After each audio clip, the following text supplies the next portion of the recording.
Il ne faut pas avoir peur. Bonsoir à tous, vous êtes sur Géopolitique Profonde, la chaîne qui est là pour remplacer les médias subventionnels. Aujourd'hui, on va parler d'un sujet grave et qui est une sorte de tabou. C'est cette pédocriminalité. Alors voilà, j'ai donné un chiffre et peut-être même je pourrais en donner un deuxième. C'est que la France n'est pas que troisième producteur mondial de pédopornographie, elle est aussi troisième consommateur mondial de ces images pédopornographiques. Aujourd'hui, nous recevons donc du coup deux, alors je ne sais pas si on pourrait dire victimes ou plutôt survivantes. J'aime beaucoup ce terme survivante. Il y en a un peu marre quand même du victimaire, on va dire, parce que on survit. On n'est pas que victime, et donc j'ai avec moi deux femmes que vous connaissez, d'ailleurs une surtout que vous connaissez, Dalila Sadok, vous avez déjà vu ici aujourd'hui, enfin ici sur Géopolitique Profonde, je vous ai interviewé il y a quelques temps de cela. Bonjour chère Dalila. Bonjour Mike, merci de cette invitation. Et Maria Albertina Machado, peut-être que vous connaissez un peu moins, mais que vous allez connaître aussi, une survivante. Bonjour chère Maria. Bonjour. Bon, comment allez-vous Bien, jusque-là. Bon. Vous avez tourné, donc vous avez témoigné dans ce film documentaire de notre ami Pierre Barnerias que l'on salue, Les Survivantes. Pourquoi avoir voulu témoigner, tiens, chère Dalila?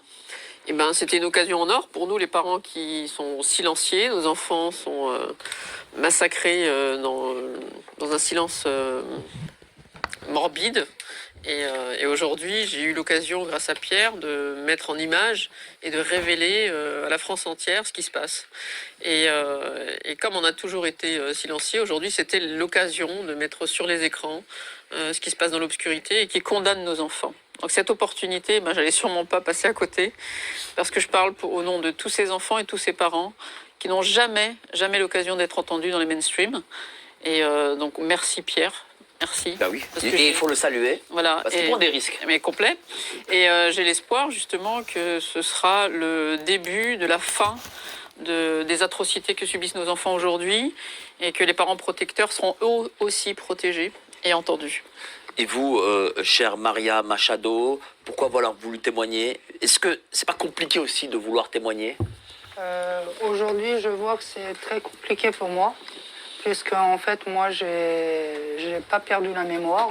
Je me rappelle de chaque moment, chaque instant des atrocités que j'ai vécues.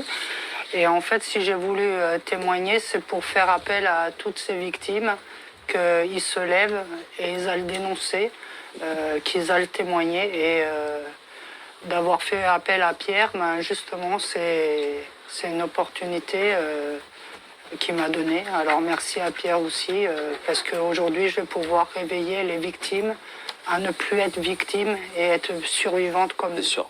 Alors, vous n'avez pas la même histoire que Dalila. Vous, c'est vous-même qui avez été victime. Oui, depuis ma naissance. Racontez-nous. Depuis ma naissance, je découvre dans mon dossier de l'ASE, qui est l'ASE aujourd'hui. À l'époque, c'était la DAS. Voilà.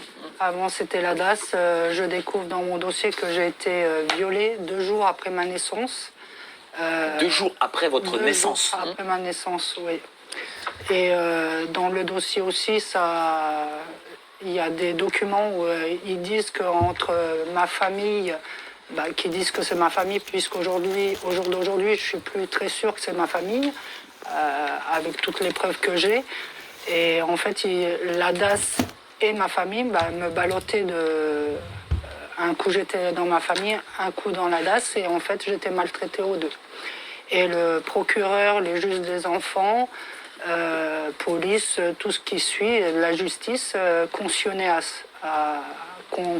à me rendre victime, puisque moi je dénonçais, j'appelais à l'aide, mais j'ai une lettre aussi du procureur et du juge des enfants qui disent le père Machado est violent, menaçant avec ses armes à feu, on vous rend les enfants. On lui rend les enfants. Donc on ne protège pas les enfants, mais on les remet. On les redonne. Mais ce qui est fou, c'est que, alors, être violé à 2 jours, là, ça c'est quand même... Elle a survécu. C'est ultra choquant. C'est par le père? Je ne sais pas par qui, mais je suppose que c'est par le père, puisqu'après, à l'âge de 2 ans, où je me rappelle de tout jusqu'à longtemps après, adulte, mon père et ma mère nous violaient, et la DAS aussi, les éducateurs. Dans les éducateurs aussi. Bien sûr. C'est-à-dire que, voilà, c'est-à-dire que violé par vos parents et par les éducateurs de la DAS. Oui. C'est-à-dire que vous n'étiez en sécurité nulle part, quoi. Nulle part. Et les juges et procureurs cautionnaient tout ça, puisqu'il y a des documents dans mon dossier de la DAS qui, justement, dit on a peur du père Machado, on vous les rend. Ils disent que mon père est un criminel, c'est les mots qu'ils emploient, mais en fait, eux aussi font la même chose, donc je comprends pas. Comment on se construit quand on a une telle enfance, quand on est ballotté et maltraité un peu partout, quoi, que ce soit de la DAS ou chez soi, enfin dans sa propre famille, comment on le vit, ça? Très mal, mais moi je suis quelqu'un qui a la foi. Je crois énormément en Dieu et en la Vierge Marie, donc je me suis toujours accrochée à cette lumière divine en moi, que je savais que tout ça, je ne vivais pas tout ça pour rien, et qu'un jour, comme aujourd'hui, je viendrai dénoncer pour sauver les enfants qui ne peuvent pas être sauvés.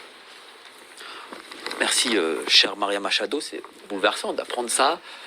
Aujourd'hui sur le plateau, parce que moi, bon, je le dis au public, je n'ai pas vu le film parce que c'est un film de cinéma et que malheureusement sur Paris il y a une forme de boycott de ce film.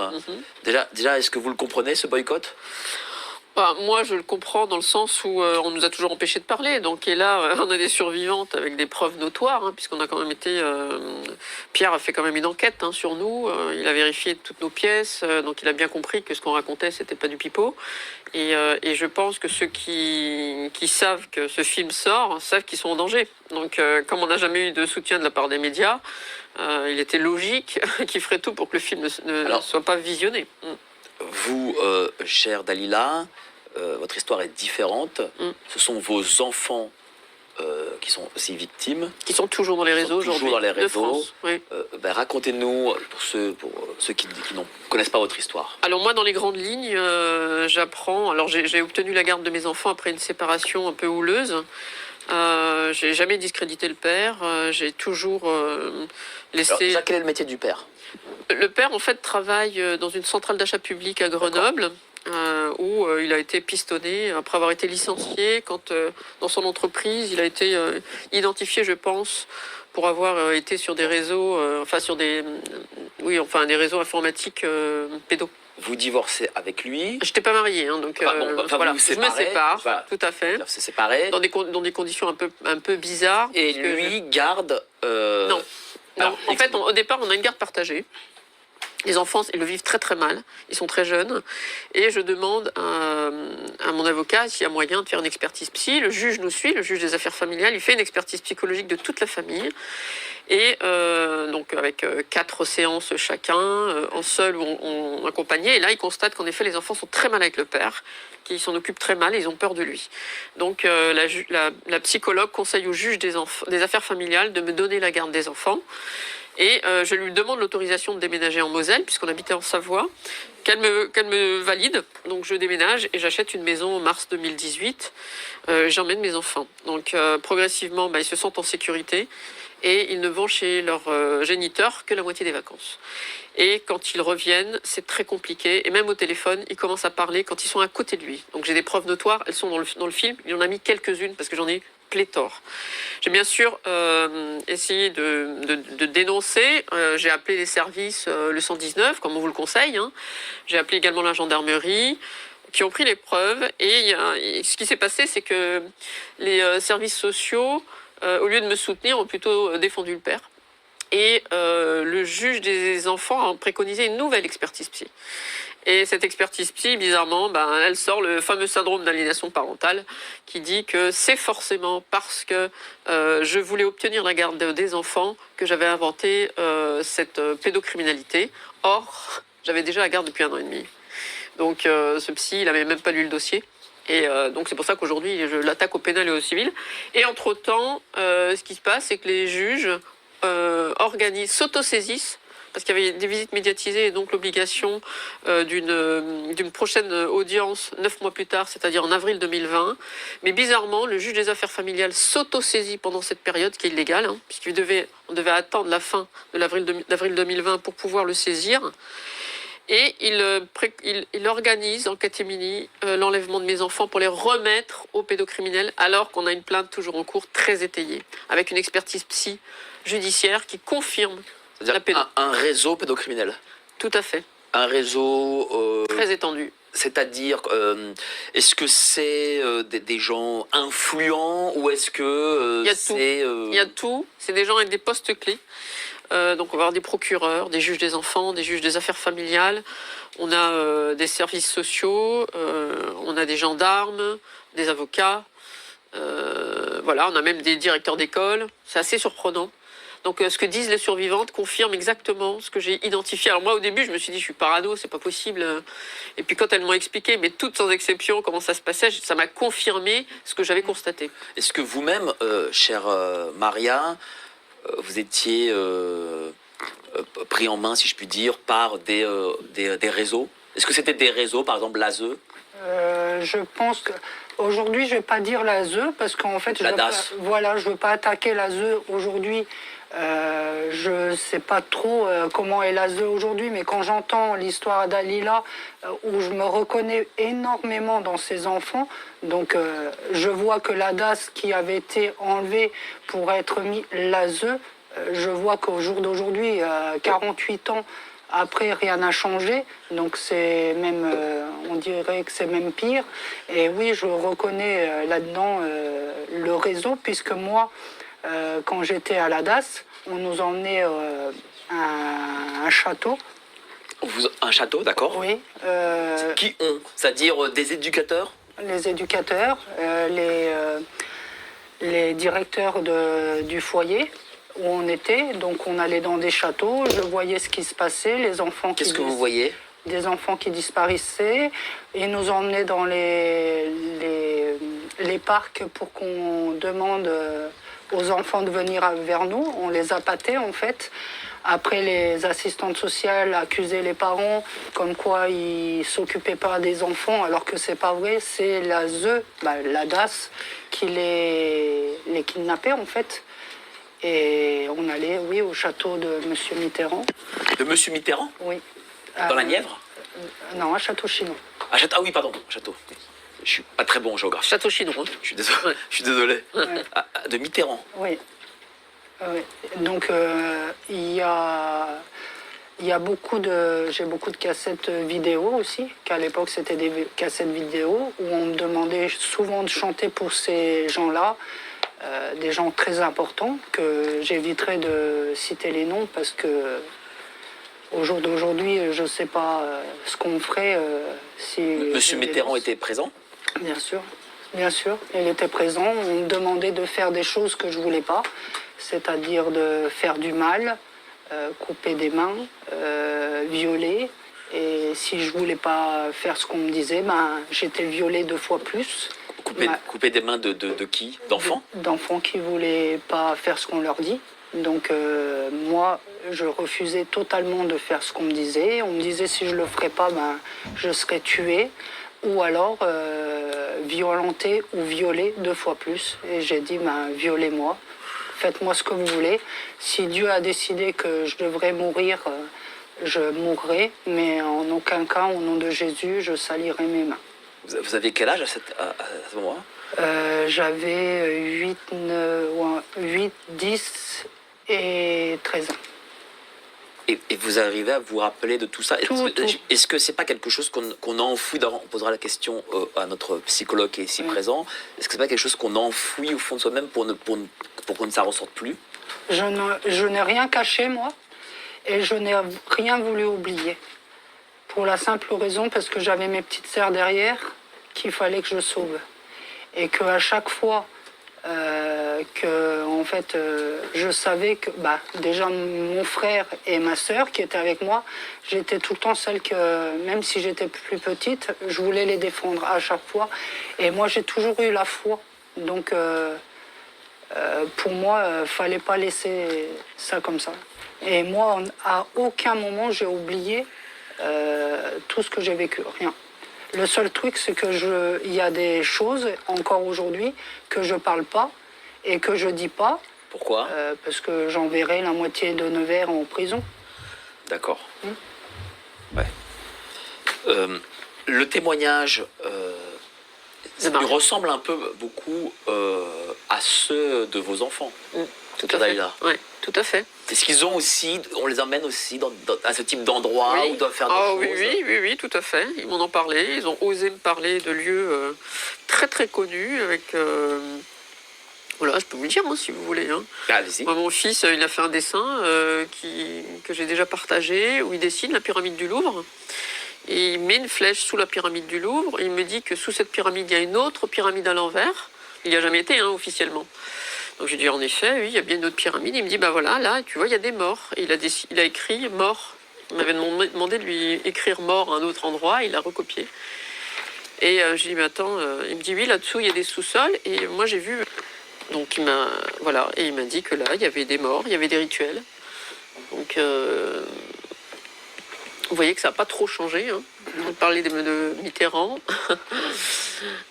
Et comment ils en parlent, vos enfants? Ils sont traumatisés. Enfin, ils étaient, puisque aujourd'hui, je n'ai plus du tout le droit de leur parler. Je ne suis pas en contact avec eux. Comment ça, vous n'avez plus le droit? Je suis punie par les juges, puisque j'avais droit en me battant énormément, puisque j'ai eu, je ne sais plus combien d'avocats aujourd'hui, mais ça fait depuis 2019 que je me bats pour les protéger, demander à ce qu'ils soient à nouveau en sécurité.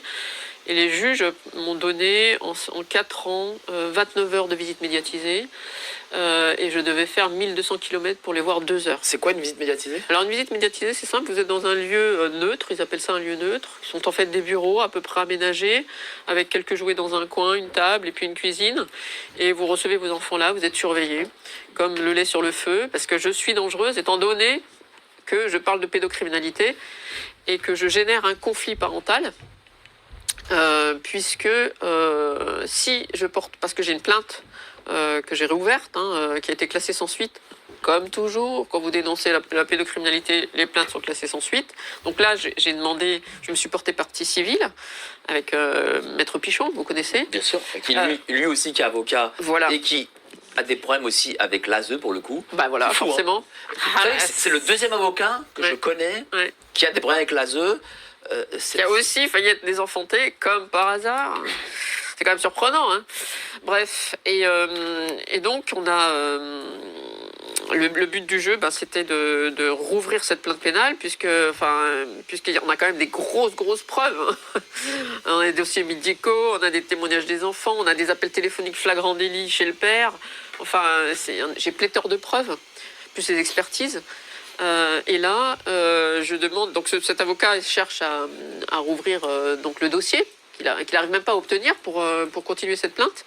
Et là, j'ai à la dernière audience donc de janvier 2024, la juge des enfants avait suspendu les visites médiatisées à partir de septembre. Alors, j'avais vu mes enfants, je crois, 3 fois 2 heures.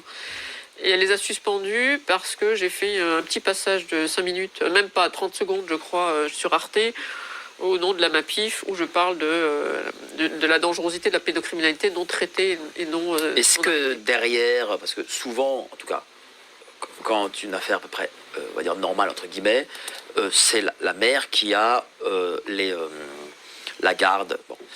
Est-ce que derrière le fait que vous n'avez plus la garde, que vous ne pouvez plus voir vos enfants, seulement les 20 C'est illégal, heures... il faut savoir que c'est illégal. Hein. Oui, mais est-ce que derrière, il y a... allez, je mets les pieds dans le plat, les loges? Sans aucun doute. Hein. Ouais. Puisque, en fait, après coup, moi, j'y connaissais absolument rien de tout ça. Hein. Donc, quand j'ai commencé à constater que j'étais victime de tentative de meurtre, il y en a quand même un, j'ai porté une seule fois plainte à l'époque, il est allé en prison quand même. Hein. Donc, la preuve que je raconte pas de crack. Et puis, juste avant, dans le même mois, j'avais eu aussi 2 autres agressions. Et c'est vrai que je m'étais dit, purée, toute ta vie, t'as jamais eu de problème. Et là, au moment où tu veux quitter ton ex-compagnon, poum, sans compter les empoisonnements, etc., Et ensuite, j'ai remarqué aussi que dans les dossiers, j'avais les fameuses 3 étoiles, les triangles, qui couvraient... Dans mes dossiers des juges, des juges des affaires familiales et des juges des enfants. Ce que je n'avais pas avant. Au moment où j'ai dénoncé la pédocriminalité, qu'on a porté plainte, comme par magie, arrivent ces 3 étoiles. Et je me suis Qu'est-ce que signifie 3 étoiles? C'est un code entre francs-maçons pour dire, voilà, on se serre les coudes, les gars. Cette personne fait partie de notre réseau, donc... et en fait, il l'encadre. J'ai regardé, parce que j'ai fait une vraie enquête, et en fait, il l'encadre. Et le sujet qu'il doit maintenir, c'est-à-dire le syndrome d'aliénation parentale, la maman qui invente cette histoire pour obtenir une garde. Et donc, je suis une histrionique. Et si on fait une analyse, même si j'étais réellement histrionique, une histrionique, c'est une hystérique, en gros. En quoi elle est dangereuse, et elle n'a plus le droit de voir ses enfants, une maman qui est hystérique. C'est quand même assez surprenant. Et ça suit tout le dossier, et ça choque personne. Alors qu'un père qui tue ses enfants, il lui en reste un de vivant, il a toujours l'autorité, il a le droit de le voir. On lui impose à cet enfant d'aller voir son père en prison. Moi, j'ai pas le droit de voir mes enfants. Je les ai vus 29 heures en visite médiatisée, en faisant 1200 km aller-retour dans la journée, pour pouvoir les voir, avec des tiers. Comment ils vont aujourd'hui? Ils vont très mal. Là, ils ont... Donc ma fille a 12 ans, mon fils a 10 ans. Et donc j'ai dû batailler pour avoir accès à Pronote, parce que j'étais en plus boycottée par l'école. Et quand j'ai enfin pu avoir Pronote, je vois que ma fille, là, depuis que la dernière audience, depuis que le juge lui a dit ouvertement qu'elle n'aurait plus le droit de me voir, elle pleurait, ils ont pleuré tous les deux. Apparemment, ils ont supplié le juge d'avoir le droit de me revoir. Et j'ai vu que ma fille, elle disparaît une semaine complète de l'école. Il n'y a rien qui se passe. Elle a des notes, elle fait plus ses devoirs. Elle a des punitions. Elle a des retards systématiques. Enfin, je la reconnais pas. Ma fille a toujours été brillante. Elle était en avance à l'école. Quand je soulève ça au juge, ils me disent, non, c'est à vous d'accepter que les enfants sont chez le père. C'est fou. Ah non, mais c'est dramatique. On a l'impression, chère Maria Machado, que voilà, l'État est vraiment complice de ces mauvais traitements. Je vais vous donner un exemple. J'ai interviewé, il n'y a pas très longtemps de cela, un jeune garçon qui avait 14-15 ans à l'ASE. Et peut-être que vous aurez peut-être une ressemblance avec votre histoire. Il m'a expliqué qu'on le logeait à l'hôtel, qu'il était logé avec... Lui, il avait 7-8 ans. Qu'il était logé avec des garçons de 10, 12, 13, 14 ans, 15 ans, 16 ans. Qu'il était battu. On a l'impression que l'État se fiche, en fait, de ses enfants, quoi. Dont on dit que les enfants appartiennent à l'État. Hein. Ça, je confirme. Puisque nous, oui, à l'époque, quand c'était la DAS, c'est exactement ce qu'ils faisaient. Et quand il y en avait une qui s'échappait de l'hôtel, parce qu'il est prostitué, quand il y en a une qui se sauvait de l'hôtel, en fait, ils disaient à la police, oui, elle a encore fugué. Voilà. Ah oui, mais sauf que c'est toi qui lui as demandé. Donc, et je confirme aussi ce que dit Dalila, les parents, ils ont le droit de voir leurs enfants, surtout quand ils les maltraitent. Donc je ne vois pas pourquoi Dalila ne les verrait pas, puisque moi, on m'a forcé à voir mon père qui me violait et ma mère qui me frappait pour me faire violer. Si je ne me faisais pas violer, elle me frappait. C'est-à-dire que les gens de la DAS vous forçaient, vous disiez, voilà, Maria, tu dois aller voir tes parents. Ah oui, le procureur, le juge des enfants, il a fait carrément, j'ai carrément dans mon dossier de la DAS, comme quoi ils décrivent mon père comme un criminel, comme un terroriste, et ils nous donnent à eux. Ils nous disent, on va en week-end chez eux, en justement, vacances. Qui était votre père exactement? Est-ce qu'il avait un réseau, des liens avec certains? Oui, au jour d'aujourd'hui, je me demande qui était cet homme-là, pourquoi il a réussi à avoir ma garde, puisque moi, en fait, je ne suis pas son enfant. Quelques années après, je tombe gravement malade, je vais à l'hôpital, les prises de sang me disent « c'est pas possible que c'est votre père, madame ». Donc, quelques années après, je découvre que c'est pas mon père. Donc, je ne sais pas qui elle est, cet homme-là, en fait, mais j'ai vécu des années d'horreur avec une famille. Et votre mère, c'est votre mère? Non plus. Non plus? Non plus. Alors, c'est-à-dire que... ma mère, je lui ai demandé de faire un test ADN avec mes sœurs. Elle m'a demandé 15 000 €. Et si je lui donne 15 000 €, peut-être on ira faire un test ADN. Sinon, il n'y a pas de test ADN. Une maman qui est vraiment la maman, qu'on a fini à la DAS, elle dit bien sûr mon enfant, je vais te rassurer, je vais te montrer que je suis bien ta maman. Ah non, je me suis même fait agresser et menacer. Par vos supposés parents. Bien sûr, oui, oui. Est-ce que le supposé père était peut-être une sorte de rabatteur, comme pouvait l'être Émile Louis en Bourgogne? Est-ce que vous connaissez un peu ce passé, enfin, je veux dire, ce qu'il faisait exactement? Parce que le fait que le procureur vous renvoie chez eux, c'est parce que j'imagine qu'il avait des connaissances. Ah ben forcément, puisqu'il arrivait, moi je m'en rappelle, hein, il arrivait au foyer de l'enfance où j'étais, il arrivait avec un pistolet, il tirait en l'air, et il nous mettait contre le mur, il tirait contre le mur, et il disait rendez-moi mes enfants, on lui redonnait. Hein. Ils les prenaient, ils appelaient même pas la police. Il y avait aussi des voitures qui venaient. Oui, oui, il y avait des chez toi avec des enveloppes. En bas qui venaient. Avec des enveloppes. Oui, pour payer le père. Mais moi, au jour d'aujourd'hui, tout ça, moi, je ne sais pas comment ça s'est passé. En fait, je ne sais pas qui il était du tout. Et encore aujourd'hui, je suis en train de rechercher qui sont mes vrais parents. Et je pense que ça dérange beaucoup de gens que je découvre qui sont mes vrais parents. Alors, dans votre dossier, il y a écrit que vous avez été violé à 2 jours. 2 jours, après ma naissance. Mais, d'après votre naissance, mais il n'y a pas écrit qui sont vos parents exactement? Non. Non, non. Et j'ai commencé à m'appeler Machado à 18 ans. Machado, c'est-à-dire c'est le nom de ce père présumé. Oui, oui. Oui, oui. Ce n'est pas votre vrai nom en réalité. Ben avant, je m'appelle, dans les papiers de la DAS, c'était Maria Albertina Granja. Pita Granja, ouais, c'est ça. D'accord. Enfin, c'est fou, on a l'impression qu'on est... on se demande si on est en France. Ouais. On est sur le trafic d'enfants. Ouais. Voilà, justement, c'est ce que je dis. C'est tout un trafic. Donc vous avez regardé, est-ce que vous avez cherché à connaître vos origines? Est-ce que vous les connaissez? Ils me disent que je suis portugaise. Oui. Ma tante qui est bonne sœur, je lui demande plein de détails sur ma vie. Et à chaque fois, elle fait que de me dire d'arrêter de chercher. Elle me menaçait au téléphone d'arrêter de chercher. Je sais pas. Je lui ai dit, mais j'ai découvert que c'est pas mon vrai père. Dites-moi qui est mon vrai père. Vous le savez. C'est sûr, vous le savez. Dites-moi. Et elle me dit, ton père, c'est Dieu. Ne cherche pas, ton père, c'est Dieu. Et je lui ai dit, bien sûr que Dieu, c'est mon père. Je le sais, mais mon père sur terre, c'est qui? Et là, elle me dit, arrête de chercher. Et elle tient un couvent à Madrid et à Braga. Et en fait, moi, j'ai fait des recherches. C'est votre vraie tante ou c'est quelqu'un qui se dit être votre tante? Oui, c'est la sœur, soi-disant, la sœur à ma mère. Mais justement, il y a des trafics d'enfants à l'année où je suis née. Il y a des trafics d'enfants dans ce couvent. Je vais vous poser la question. Vous êtes né en quelle année? 1975. D'accord. Et à ce moment-là, il y a des trafics d'enfants d'où à où? En Espagne. D'accord. Qui va, oui, de l'Espagne, Portugal, France.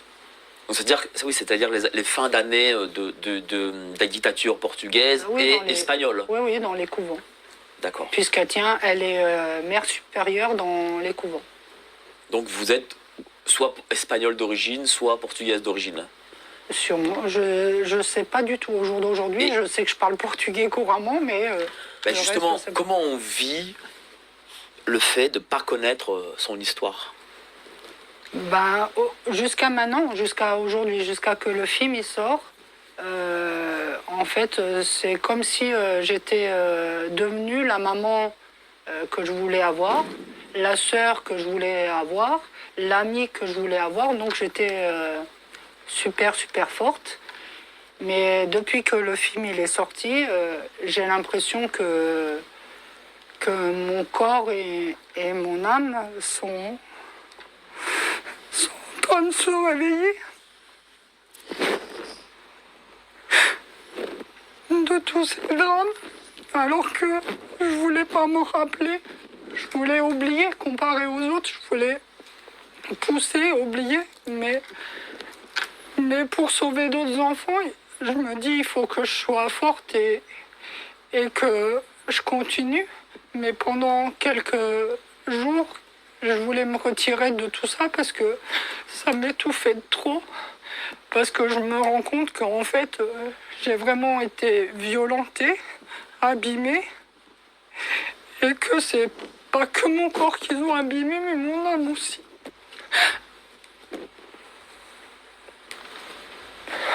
En tout cas, chère Maria, vous êtes vraiment très courageuse et je vous remercie vraiment de votre témoignage bouleversant. Et je peux vous dire que j'imagine que c'est très dur pour vous. Mais en effet, vous avez raison. Il faut ouvrir les yeux des gens qui sont pour la plupart fermés sur ce que les enfants subissent. Toujours. Pour que d'autres ne subissent pas. Enfin, Oui, au moins. Il faut arrêter cette machine infernale, Moins destructrice de nos enfants. Il faut arrêter cette machine infernale. Maria survit, mais il y en a beaucoup qui sont morts. Et vous allez voir autour de vous, on a plein d'adultes qui sont dans des états lamentables, qui font des tentatives de suicide à répétition, qui sont anorexiques, qui ont des gros troubles du comportement.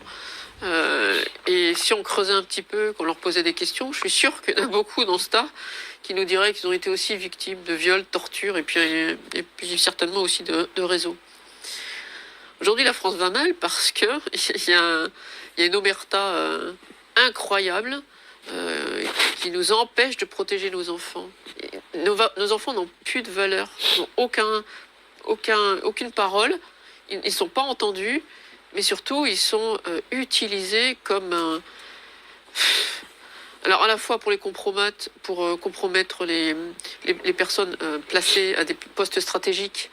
Et comme le dit très bien Anneke dans le film, elle explique bien tout ça. Comment les gens qui veulent un peu de pouvoir, sont invités dans des soirées un peu privées, où on les drogue, on les alcoolise, et puis on leur met un enfant dans les pattes, un enfant qui a été formé, prostitué. Et ensuite, on filme. Et après, vous avez tout le monde. Vous avez un procureur bien placé, vous avez un juge bien placé, vous avez un ministre bien placé, etc. Et même des chefs d'État. Et puis c'est comme ça qu'après, on peut faire de ce qu'on veut. Et le problème, c'est que ceux qui ont pris le pouvoir, ce sont des pourris. C'est des pourris. Donc aujourd'hui, on le subit, nous, on en est la preuve vivante. Et moi, derrière moi, il y a plein d'autres mamans, il y a plein d'autres papas, hein. Il y a plein d'enfants. Hein. Et c'est monstrueux, c'est des milliers et des milliers de victimes, hein, chaque année, toujours aujourd'hui.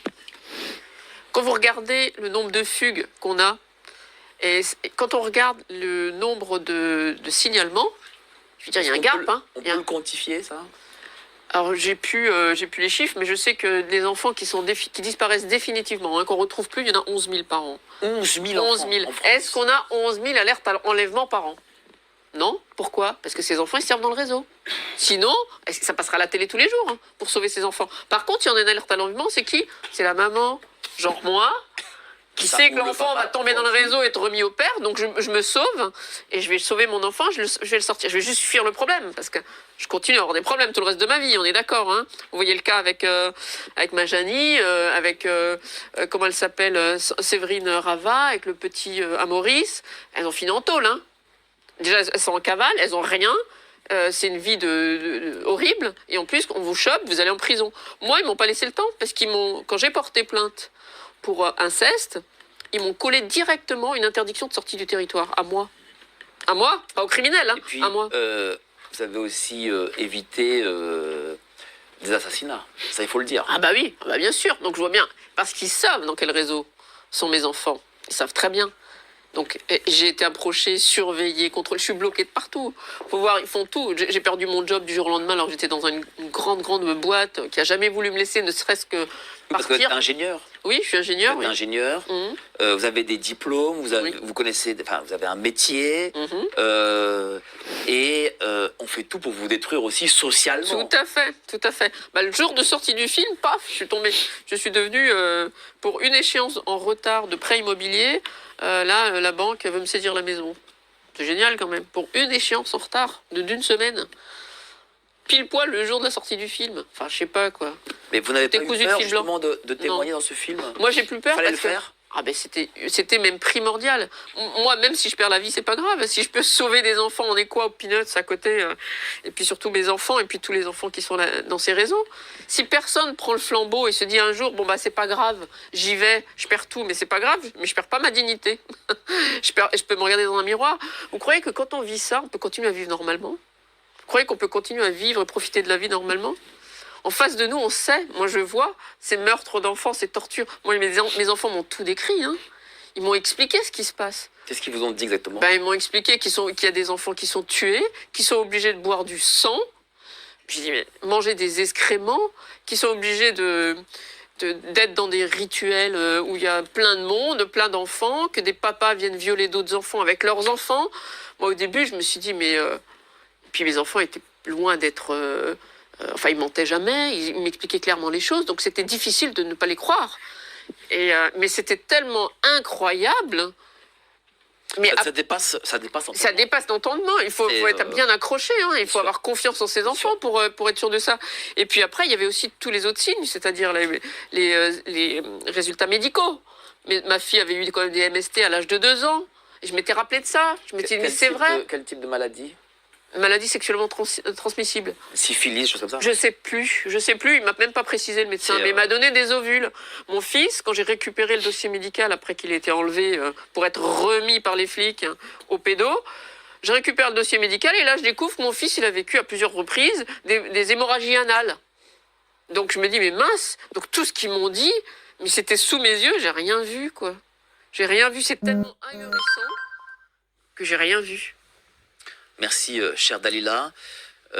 Dites-moi, Maria, et entre 13 et 18 ans aussi, vous avez subi toutes ces choses ou ça s'est arrêté peut-être? Comment ça s'est... Non, je continue à vivre des horreurs puisque à la DAS, je suis restée jusqu'à 21 ans. Et en plus, la DAS, il nous faisait manger aussi du vomi. Hein, donc, je confirme, hein, je mangeais du vomi, des excréments. Et ça, c'est la DAS qui faisait ça. Et non, on va dire jusqu'à l'âge de 45 ans, j'ai été violée, toujours. Par le réseau? Sûrement que c'est un réseau, puisqu'en fait, quand j'essaye de me sauver dans une porte, on me rattrape dans une autre, et finalement, c'est tout un cercle. Je quitte l'ASE pour travailler. Je tombe sur quelqu'un qui est le père de ma fille aujourd'hui, que lui aussi devient... C'est un éducateur, non? Non. Oui, les éducateurs aussi nous violent, mais jusqu'à 21 ans. Après, je travaille dans un restaurant et je rencontre un pervers narcissique. Tout de suite, je comprends que c'est pas bien. Ce gars, je veux pas rester avec. Je dis que je veux le quitter. Tout de suite que je le quitte, ça part en vrille. Moi, je fais une crise d'épilepsie qui dure assez longtemps. On n'arrive pas à me ranimer, hop, on me ramène à l'hôpital. Du coup, je fais Cosne-sur-Loire, Nevers pour qu'on me ranime. Là, j'arrive aux urgences, un médecin qui me viole. Aux urgences, on finit par me violer, un récidiviste soi-disant du Cher qui a été condamné. Hein. Tout ça, ça a été en procès. Hein, mais en liberté, voilà. Tous ont été condamnés. Et le père à ma fille aussi, qui est devenu le pervers narcissique qui me violait, qui me violentait. Et en fait, ça a continué. Et vous n'avez pas réussi en tant que majeur, à réchapper à l'emprise de cet homme? Bien sûr, à chaque fois j'ai essayé de me sauver de cet homme. Et ben, j'ai appelé la police qui m'a demandé de tempérer la chose.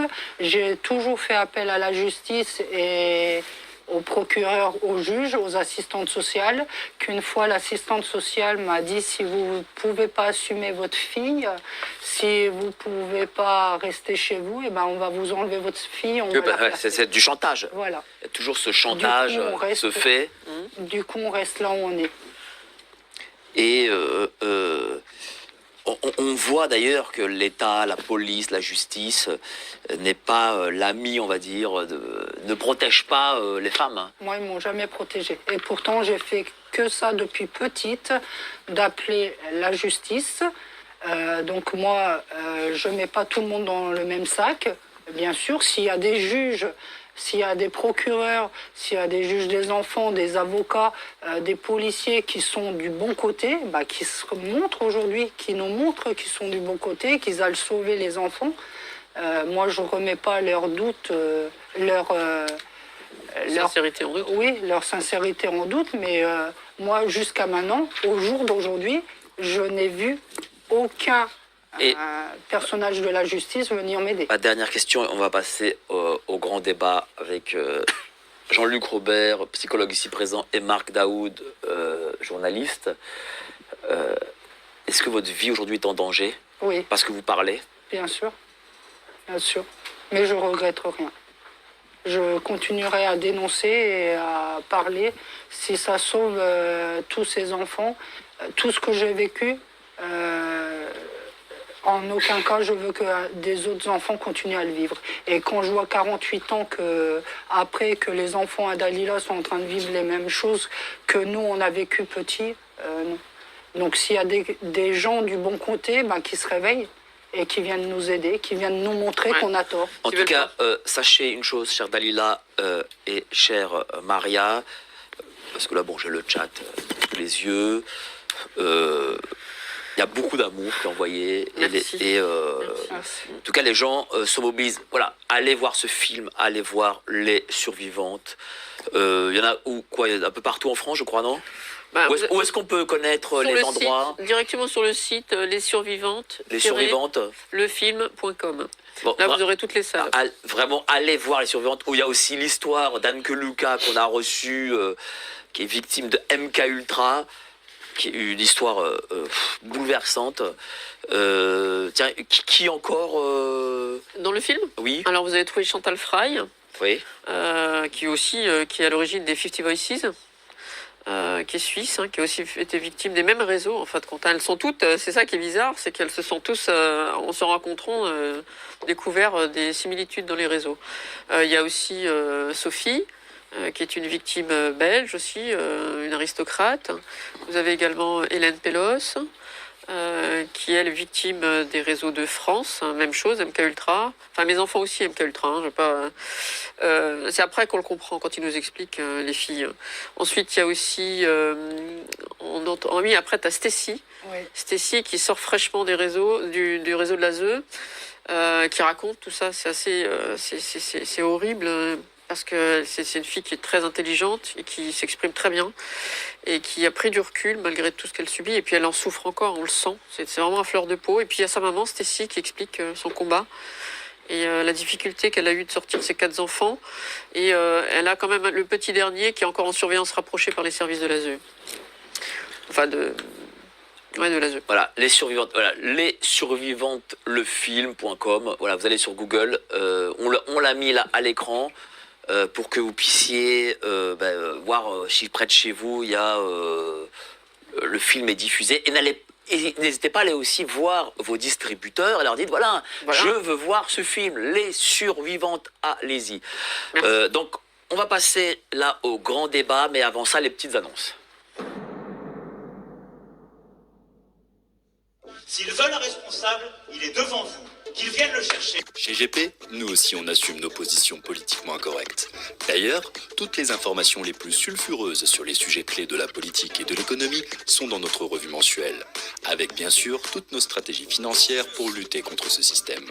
Vivez l'expérience inédite d'une lecture dissidente. Attention, tout abus de contenu dissident comporte des risques, parlez-en à votre médecin. Bon, peut-être pas le moment, mais je vais quand même le dire. Nous faisons une grande soirée le 10 juin, et vous, évidemment, chère Dalila et chère Maria, parce que certes, il y a le malheur, mais c'est bien aussi d'être entouré de gens. Et vraiment, je serais vraiment très honoré que vous puissiez venir toutes les deux à notre soirée du 10 juin, parce que c'est quand même important que l'État nous veut dans la solitude. On est toujours mieux ensemble. Tout Vous à êtes fait. toujours mieux ensemble et entourés. Donc allez-y, le 10 juin, notre soirée pour les 200 000. Vous cliquez sur le lien. Normalement, on sera au moins 400. Voilà, il faut aussi montrer qu'on est nombreux malgré tout dans cette forme d'opposition. Alors, cher Jean-Luc Robert, Quelque part dans Paris, ah oui, ben voilà. Bon, Jean-Luc Robert, psychologue, l'enfant, l'instrument du conflit parental. Bonjour, Ah, monsieur Borowski. oui, bonjour, on s'est vu de toute façon, on va pas Oui, se mais dire bon, bonjour. moi, j'ai vu pour les, C'est pas pour grave, les internautes. C'est pas grave, on est là ensemble, on s'est déjà vu. D'accord. Ces témoignages-là, C'est bouleversant. Moi, merci, hein, vous me faites l'honneur d'être là pour parler de tout ça, parce que vous savez que la protection de l'enfant est quand même l'une de mes grandes causes. J'en parle beaucoup, notamment dans ce livre. Je reconnais, là, j'ai ouvert quelques pages, mais je parlais vraiment, moi, dans mon livre, je parle beaucoup des parents qui doivent avoir un long parcours judiciaire comme madame pour se battre. Parfois, on a l'impression que la justice marche sur la tête, un peu à l'envers. On a parfois des mères qui essaient de protéger leur enfant de l'inceste du père et qui finalement sont elles fautives, puisqu'elles enlèvent soi-disant. C'est courant, ça. Ah oui, mais ça, c'est vraiment très fréquent. Moi, j'en ai pas parlé dans les autres émissions parce que c'était pas forcément le sujet, mais je suis psychologue expert auprès du ministère de l'Intérieur où je fais justement, donc je connais très bien le sujet des expertises médico-psychologiques assez régulièrement. Vous savez ce que c'est-à-dire généralement le père a commis un acte répréhensible, il est en garde à vue pendant 48 heures et puis pendant ce temps, le commissariat m'appelle et je suis censé voir si l'enfant n'affabule pas et discuter et regarder surtout l'impact traumatique sur l'enfant. Donc ça, j'ai des histoires comme ça. C'est un peu mon quotidien. J'en entends souvent. Et c'est très frappant de voir à quel point, effectivement, parfois la justice, on se demande ce qu'elle fait. On a des situations incroyables. L'enfant est quasiment obligé. On a l'impression qu'il y a un sacro-saint droit parental, coûte que coûte, qui fait que le géniteur, parce qu'il est géniteur, on a un mal fou à lui enlever, finalement, ce droit à avoir l'enfant. Il faut absolument, il a le droit de le voir. Dans tous les cas, alors avec médiatisation ou pas médiatisation, enfin, il y a toujours des arrangements, alors que l'enfant, des fois, ça lui tord les boyaux d'aller voir son père. Alors je dis son père, ça peut être ta mère, mais c'est souvent le père par rapport aux histoires d'inceste. Et il essaie de trouver des subterfuges pour pas y aller. La mère dit, moi je suis embêtée, si je t'y emmène pas, je suis en faute, on est en faute. Et voilà, donc des histoires comme ça, vous en trouvez partout un peu malheureusement sur Internet. Est-ce que votre parole est prise en compte par la justice? Alors, moi, je fais un rapport circonstancié et détaillé. J'espère que ma parole est prise en compte, mais sauf qu'après, moi, je ne sais pas ce que fait le juge des affaires familiales avec mes Moi, propos. je vous le dis, hein, dans mon Ah cas, bon, le oui. psy a bel et bien constaté Oui. que les enfants étaient bel et bien violés, qu'il y avait du réseau, etc. Et ça n'a pas été suivi des faits. Oui. Parce que les gendarmes m'ont dit que, d'après l'expertise, c'était très grave. Et vous avez parlé aussi d'un psychiatre qui, lui, a parlé d'aliénation parentale. Oui, après coup. Alors, vous voyez, Voilà. qui vous a desservi. Tout à fait. Donc, en 2 mots, moi, j'ai amené quelques... Enfin, je crois que ça serait important de parler des conséquences, de l'impact. Alors, moi, j'en parlerai après quand vous m'interrogerez, mais on a vu madame qui était tout à l'heure en pleurs, et moi, dans mon livre, justement, je parle de l'impact traumatique, et il serait bien de parler de l'impact traumatique sur les victimes, sur l'environnement. Parce que vous savez que, par exemple, je donne un petit extrait de ce que je voudrais dire, mais notamment, c'est assez connu aujourd'hui et reconnu, il y a eu des enquêtes, les troubles du comportement alimentaire, TCA, madame a parlé des suicides et tout, mais j'ai fait une liste, je vous dis, ça vous intéresse, mais sont assez fréquents dans ce type de problématique, donc ça montre qu'il y a un impact. Et puis, plus globalement, je vous expliquerai aussi, si vous le souhaitez, ce que c'est que la névrose, mais les personnes sont névrosées, donc on est tous névrosés autour de cette table, rassurez-vous, on est normalo-névrosés, selon a expliqué Freud, mais il faut comprendre qu'il y a plusieurs types de névrose, et ce type de névrose-là, c'est-à-dire pour l'enfant qui, lui, malheureusement, vos enfants qui sont encore dans le réseau, ou les enfants qui ont subi ça, les questions à poser, c'est comment on arrive à s'en sortir, justement, puisque le titre c'est survivante, comment on arrive à survivre, comment on arrive à être résilient, comment, par rapport à des névroses, nous en avons tous, mais ces névroses-là particulièrement, on a subi un impact traumatique aussi fort, après il faut survivre. Mais justement, tiens, je voudrais savoir, donc un enfant est abusé par, le père, comment ça se passe? Comment vous rentrez en jeu, si je puis dire? Alors, moi, je vous ai dit, au niveau de l'enquête, déjà, je fais mon rapport. Voilà, vous faites un rapport. Et je m'assure justement qu'il n'y ait pas d'aliénation parentale. Alors, je définis vite ce que c'est, au cas où je peux, pour vos auditeurs. En fait, c'est un trouble dont un psychologue a parlé en 85, et depuis, c'est devenu une référence pour pouvoir dire qu'un parent, justement, tel le livre, instrumentaliserait un autre parent en utilisant l'enfant et en faisant, l'enfant mentir pour pouvoir récupérer une forme de garde. C'est-à-dire qu'en gros, l'enfant serait sous emprise de la part d'un des parents. Et ce qu'on a dû reprocher à madame, c'est vous manipulez votre enfant et vous lui faites dire qu'il est victime de pédophilie, d'inceste, pour pouvoir, entre guillemets, diaboliser le père. voilà, c'est cette fameuse aliénation. L'enfant, vous l'avez menacé, hein, voilà, donc il a peur de vous et il va mentir au juge en disant qu'il est victime d'un père, alors que ce n'est pas vrai. Tout ça pourquoi? Vous faites passer le père pour un pervers narcissique, tout ça. Tout ça pourquoi? Pour obtenir la garde de l'enfant. Donc vous manipulez l'enfant. Donc en gros, ça serait une forme de manipulation qu'on reprocherait à madame. Hein, vous me confirmez, hein, Oui, c'est oui, ça? tout à fait, c'est exactement ça. Et donc voilà, on marche un peu sur la tête, hein, parce que faut quand même être tordu. Moi, je pense souvent de penser que ce syndrome d'annihilation pourrait concerner des mères qui iraient inventer une histoire aussi dégueulasse. Vous imaginez aller accuser, même si vous détestez un homme, mais bon, d'aller accuser un homme d'inceste, de pédophilie, enfin, de pédocriminalité, tout ça, d'inventer des choses comme ça pour pouvoir avoir la garde d'un enfant. Je pense qu'il y a peut-être d'autres façons de faire. Bon, voilà. Mais donc, et les juges parfois arrivent à croire ça. Alors donc moi, l'idée c'est de voir qu'il n'y a pas de... Souvent, quand même. Trop souvent. Mais alors, ce que je vais dire, bon, même si je ne voulais Allez-y. pas rentrer trop dans le débat, j'attendais que vous me réinterrogiez, mais il faudrait aussi parler du profil psychologique de ces hommes en question. Parce que moi, je l'ai beaucoup noté, et je le mets des fois dans mes rapports, hein, parmi tout ce qui m'est décrit, vous savez, en pathologie, il y a plusieurs types de personnalités, et on a souvent des personnalités paranoïaques, pervers narcissiques. Et il faut savoir ce que c'est quand un pervers narcissique, et souvent d'ailleurs, les femmes qui ont des enfants comme ça, qui sont victimes d'inceste, peuvent témoigner que les conjoints sont des pervers narcissiques. Oui. Ou des paranoïaques. Et donc ça, ce sont quoi? C'est quoi un pervers narcissique, un paranoïaque? Tout le monde sait, hein, personne qui a un peu un double visage, qui manipule. Donc ce qu'il faut savoir, c'est que si le parent qui est comme ça arrive à manipuler l'enfant, il arrive à le manipuler, il arrive à lui faire croire que, et à lui dire si tu parles, tu sais, ta maman je la tue, je la zigouille, c'est pas ça. Et C'est puis si tu exactement parles, ça, c'est marrant, voilà. ça. Mais c'est très classique, c'est de la manipulation. Et il y a une forme Exactement Alors ce que s'ils vous arrivent à dites. faire ça, et puis, bon, alors évidemment, ces hommes, il faut le savoir, sont décrits comme des anges auprès de l'environnement. Tout à fait. Il emmène le petit au foot, tout le monde l'adore dans l'environnement. C'est-à-dire qu'ils ont une double personnalité. C'est ça. exactement ça. C'est exactement ça. Ouais. C'est ce qui vous est arrivé, cher Dalila? Mais exactement, j'ai l'impression qu'il est en train de le décrire. C'est assez classique, hein, malheureusement. Ouais. C'est le profil. Mais malheureusement, la justice va croire ces hommes. Bah, c'est compliqué quand vous avez ce double visage. Ces hommes-là, je vous assure, Oui, mais vous, en tant que psychologue, est-ce que vous aidez, j'imagine, la juge? je et fais vous mon arrivez à comprendre. rapport. Je fais mon rapport. Et la justice, est-ce qu'elle va dans votre sens souvent ou pas? Moi, je fais des écrits. Après, je sais pas ce qu'ils en font. Et je sais pas. Si vous êtes C'est-à-dire qu'en pertinent comme ça, je vous ai C'est-à-dire qu'en demandé, fait, c'est pas vrai, ils suivent pas. la justice, elle vous demande juste un rapport et après, elle ne cherche pas à rentrer en contact avec vous pour savoir ce qu'elle va faire. Alors, j'ai deux cas. J'ai le cas où... Dites-nous. Voilà. Et après, je donne la parole à Marc. Allez-y. J'ai le cas où on me demande de faire un rapport médico-psychologique. Je renvoie au brigadier, car c'est une brigade, hein, qui me demande D'accord. d'un arrondissement. Je renvoie au brigadier et le père est libéré de sa garde à vue. Et ensuite, l'action judiciaire suit son cours. On ne revient pas vers moi à ce cas-là. Donc, je ne sais pas s'ils prennent en compte les paroles, mais moi, j'essaie vraiment de dire les choses. Bien sûr. D'abord, je dis que l'enfant est victime d'un impact traumatique. J'essaie de montrer comment. Il a un stress post-traumatique. Enfin, vous savez ce que c'est. Je dis tout ce qui ne va pas chez l'enfant. Il ne Oui. dort plus, il est machin. Donc, j'explique qu'il est impacté. Donc, que c'est pas un affabulateur et qu'il a vraiment subi quelque chose. Donc, ça, c'est D'accord. déjà important. Et deuxièmement, après, d'après ce que me dit l'enfant, et c'est assez facile quand l'enfant vous dit, il a mis toute la famille sur écoute, enfin bon, des choses comme ça, vous déduisez qu'il y a un profil de type un peu paranoïaque, tout ça. Donc ça, je l'écris. Bon, après, la justice en fait quelque chose. Mais il y a aussi le deuxième cas où il y a une injonction de soins, ça vous le savez aussi.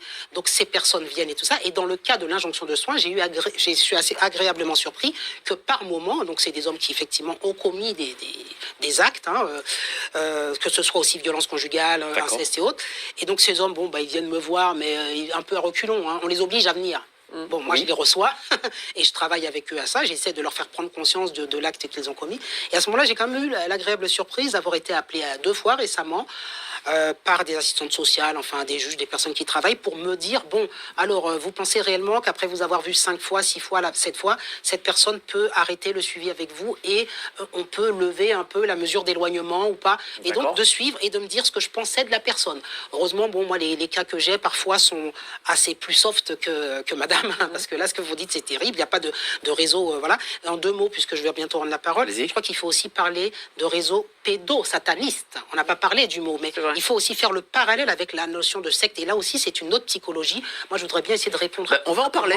Pourquoi Bon, On voilà, va en parler, je donne la parole à Marc, et puis Voilà, c'est on très en bien reparlera. qu'il ait parlé de Bien vu. pédosataniste, parce que on prend souvent les gens pour des fous lorsqu'on utilise ces mots, Ah bah non, mais- je suis très content que vous, cher Jean-Luc, psychologue, vous en parliez. Cher Marc, bouleversant, hein. Très bouleversant. Merci Mike déjà pour cette émission. C'est pas facile, c'est un sujet qui est assez anxiogène et qui génère souvent une omerta et un tabou. Donc on sent que la période est propice à l'ouverture de la parole, à la libération de la parole des victimes et des autres. C'est un sujet qui me touche vraiment doublement. Déjà, journalistiquement parlant, c'est extrêmement préoccupant pour nous à Nexus. C'est un sujet sur lequel on enquête depuis longtemps. On a publié énormément d'articles. Je pense à un dossier qu'on faisait déjà en mars 2014. Je vous ai ramené voilà, le journal, c'était celui-ci. Dénoncer l'impensable, abus sexuels, inceste, réseau pédocriminel. C'est un dossier qui déjà n'était pas évident, hein, numéro 91, 2014 déjà. Dalila parlait tout à l'heure des problèmes de l'ASE, l'aide sociale à l'enfance. C'est un sujet aussi dont on a parlé dans le numéro 148. Donc déjà, à titre professionnel, c'est un sujet qui nous occupe beaucoup et qui pèse.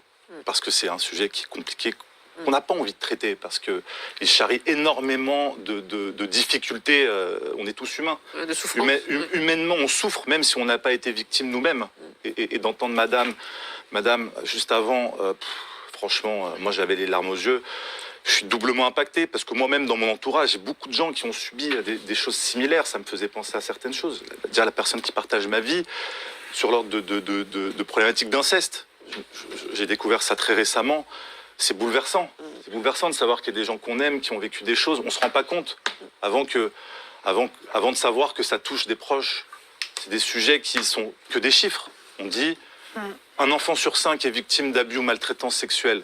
C'est énorme, mais ça reste un chiffre. Quand on commence à poser la question autour de nous, des gens très proches, des gens moins proches, qui commencent à libérer leurs paroles dans l'intimité de certaines conversations, qui commencent à dénoncer l'impensable, de l'inceste, hors réseau pédocriminel. On abordera ce sujet juste après, j'ai énormément de choses à dire, mais c'est quand même un fléau dans ce pays. Et moi, j'ai ouvert les yeux, alors que c'est un sujet que je connais assez bien, par mon travail dans Nexus.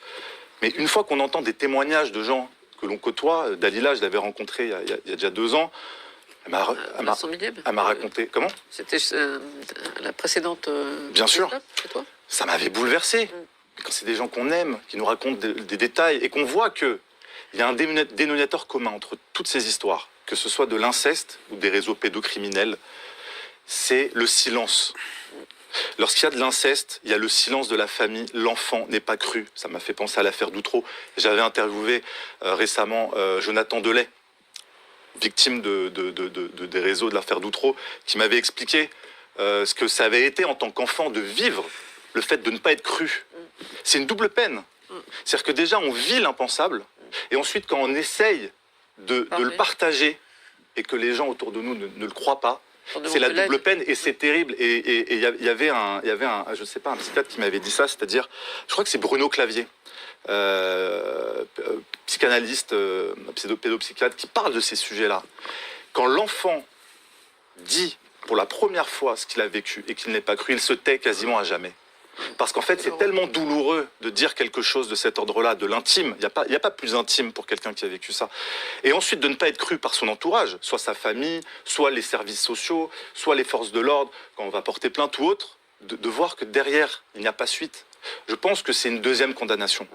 Et c'est ça qui est terrible, c'est là où moi ça me touche, parce que depuis ces dernières années que j'ai remis un peu le doigt sur ces questions-là et ces sujets-là, j'ai vu qu'autour de moi, il y avait énormément de gens, souvent des femmes, des filles, des jeunes filles, énormément de gens qui ont subi des choses, mais aussi des garçons, des hommes. Hein.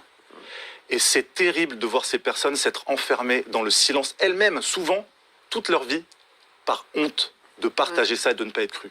Et ça, moi, c'est quelque chose qui me bouleverse, parce que on a beau faire des articles, on a beau faire des choses, c'est important d'expliquer aux gens, et ça me rappelle une phrase du juge Durand qui était à la tête de la Civise, qui d'ailleurs a été complètement vidé. Hein. Aujourd'hui, c'est une coquille vide. Ouais. Il a fait un rapport énorme, vous pouvez le retrouver sur Internet, le rapport de la Civis de novembre 2023. Comment il a titré ce rapport ? On vous croit. Voilà, il a titré ce rapport, c'est On vous croit. Parce qu'en fait, il a recueilli 30 000 témoignages. Et avant de se faire virer, je dirais salement, parce que franchement, il a été soutenu par tellement de gens, tellement de parents qui ont vécu l'horreur et de victimes.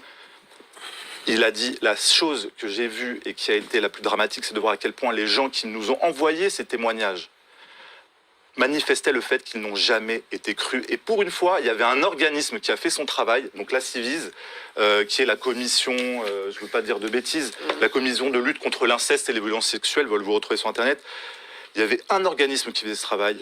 Et pour une fois, quelqu'un leur donnait la parole et les croyait. Et d'ailleurs, cette Civise a été complètement vidée de l'intérieur en virant le Est-ce juge que l'on Durand. sait pourquoi? Parce qu'il faisait C'est son parce boulot. que ce rapport a été plus de 700 pages, il a fait son boulot. Le juge Durand explique, bon, on va dire très diplomatiquement, que peut-être que ce qu'il a fait a gêné, mais clairement, il a mis le doigt dans quelque chose qui allait être un engrenage si on laissait ensuite la Civise faire sa mission. D'ailleurs, petite anecdote, la Civise, à la tête de la Civise, a été remplacée le juge Durand par 2 personnes, dont l'une de ces 2 personnes, Madame Ressalmon, a été ensuite accusée d'agression de violence sexuelle. Elle s'est retirée de sa fonction. Donc voilà l'ironie du sort d'un homme qui a fait son boulot dans ce pays, qui a été viré. On l'a remplacé à la va-vite par 2 personnes qui n'avaient certainement pas le bon profil, dont une qui est accusée d'agression sexuelle. Voilà ce pays, d'ailleurs, tu le disais très justement, Mike, la France, le 3e pays hébergeur d'images pédopornographiques dans le monde, selon l'association Point Contact, on en reparlera. Voilà, moi j'ai 1000 choses à dire, et avant de poursuivre, parce qu'il me faudrait encore un peu de temps pour exposer moi, les informations qui me tiennent à cœur, il y a une omerta dans ce pays. Et je reprendrai les mots de Jean-Pierre Mocky, qu'on avait interviewé à Nexus en 2014. Il y a une omerta parce qu'il y a des gens du gouvernement qui sont des pédophiles. C'est un réalisateur français qui est décédé depuis, qui avait réalisé en 2004 un film, Choc, qui n'a pas du tout été relayé dans les cinémas, mais qui s'appelait Les Balais écarlates, qui n'est jamais sorti en salle et qui dénonçait déjà toutes ces horreurs. C'est de sacrées horreurs. Et tu as dit quelque chose, c'est le mot honte. Et je voudrais poser cette question à Maria. Est-ce que c'est un sentiment que vous avez eu à chaque fois que vous avez été victime? Ben oui, moi, toute ma vie, j'avais honte de mon corps. D'ailleurs, je suis devenue une grande anorexique.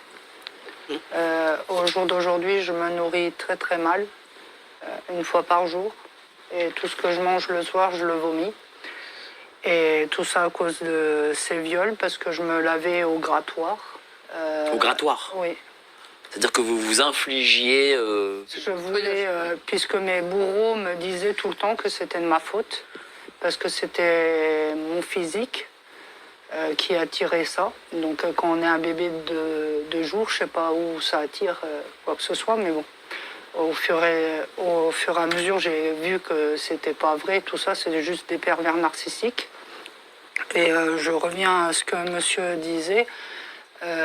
Toute ma vie, j'ai appelé à la justice pour justement dénoncer et qu'on me croie. Et justement, je voulais qu'on me croie. Et j'emmenais toutes les preuves pour être écouté et entendu et défendu. Et malgré ça, on ne m'entendait pas. C'est pour ça qu'aujourd'hui, le film, je ne l'ai pas fait pour qu'on me croie. Je ne l'ai pas fait non plus pour que la justice aussi entende ou me croie. Je l'ai fait justement pour les victimes qui ont vécu ce que j'ai vécu, qui se lèvent comme nous et ils aillent le dénoncer. Aujourd'hui, vous arrivez à travailler, à vivre? On ne me laisse pas travailler. Non. On m'interdit de travailler, on m'interdit de tout faire parce que j'ai tout dénoncé. J'ai gagné tous mes procès et même ça, on m'empêche d'obtenir mes dommages et intérêts. Et avec votre fille, parce que vous avez une fille, Oui, vous arrivez à l'élever? je l'ai élevée, oui, seule. Vous l'avez élevée seule? Oui, grâce à Aujourd'hui, Dieu. qu'est-ce qu'elle fait?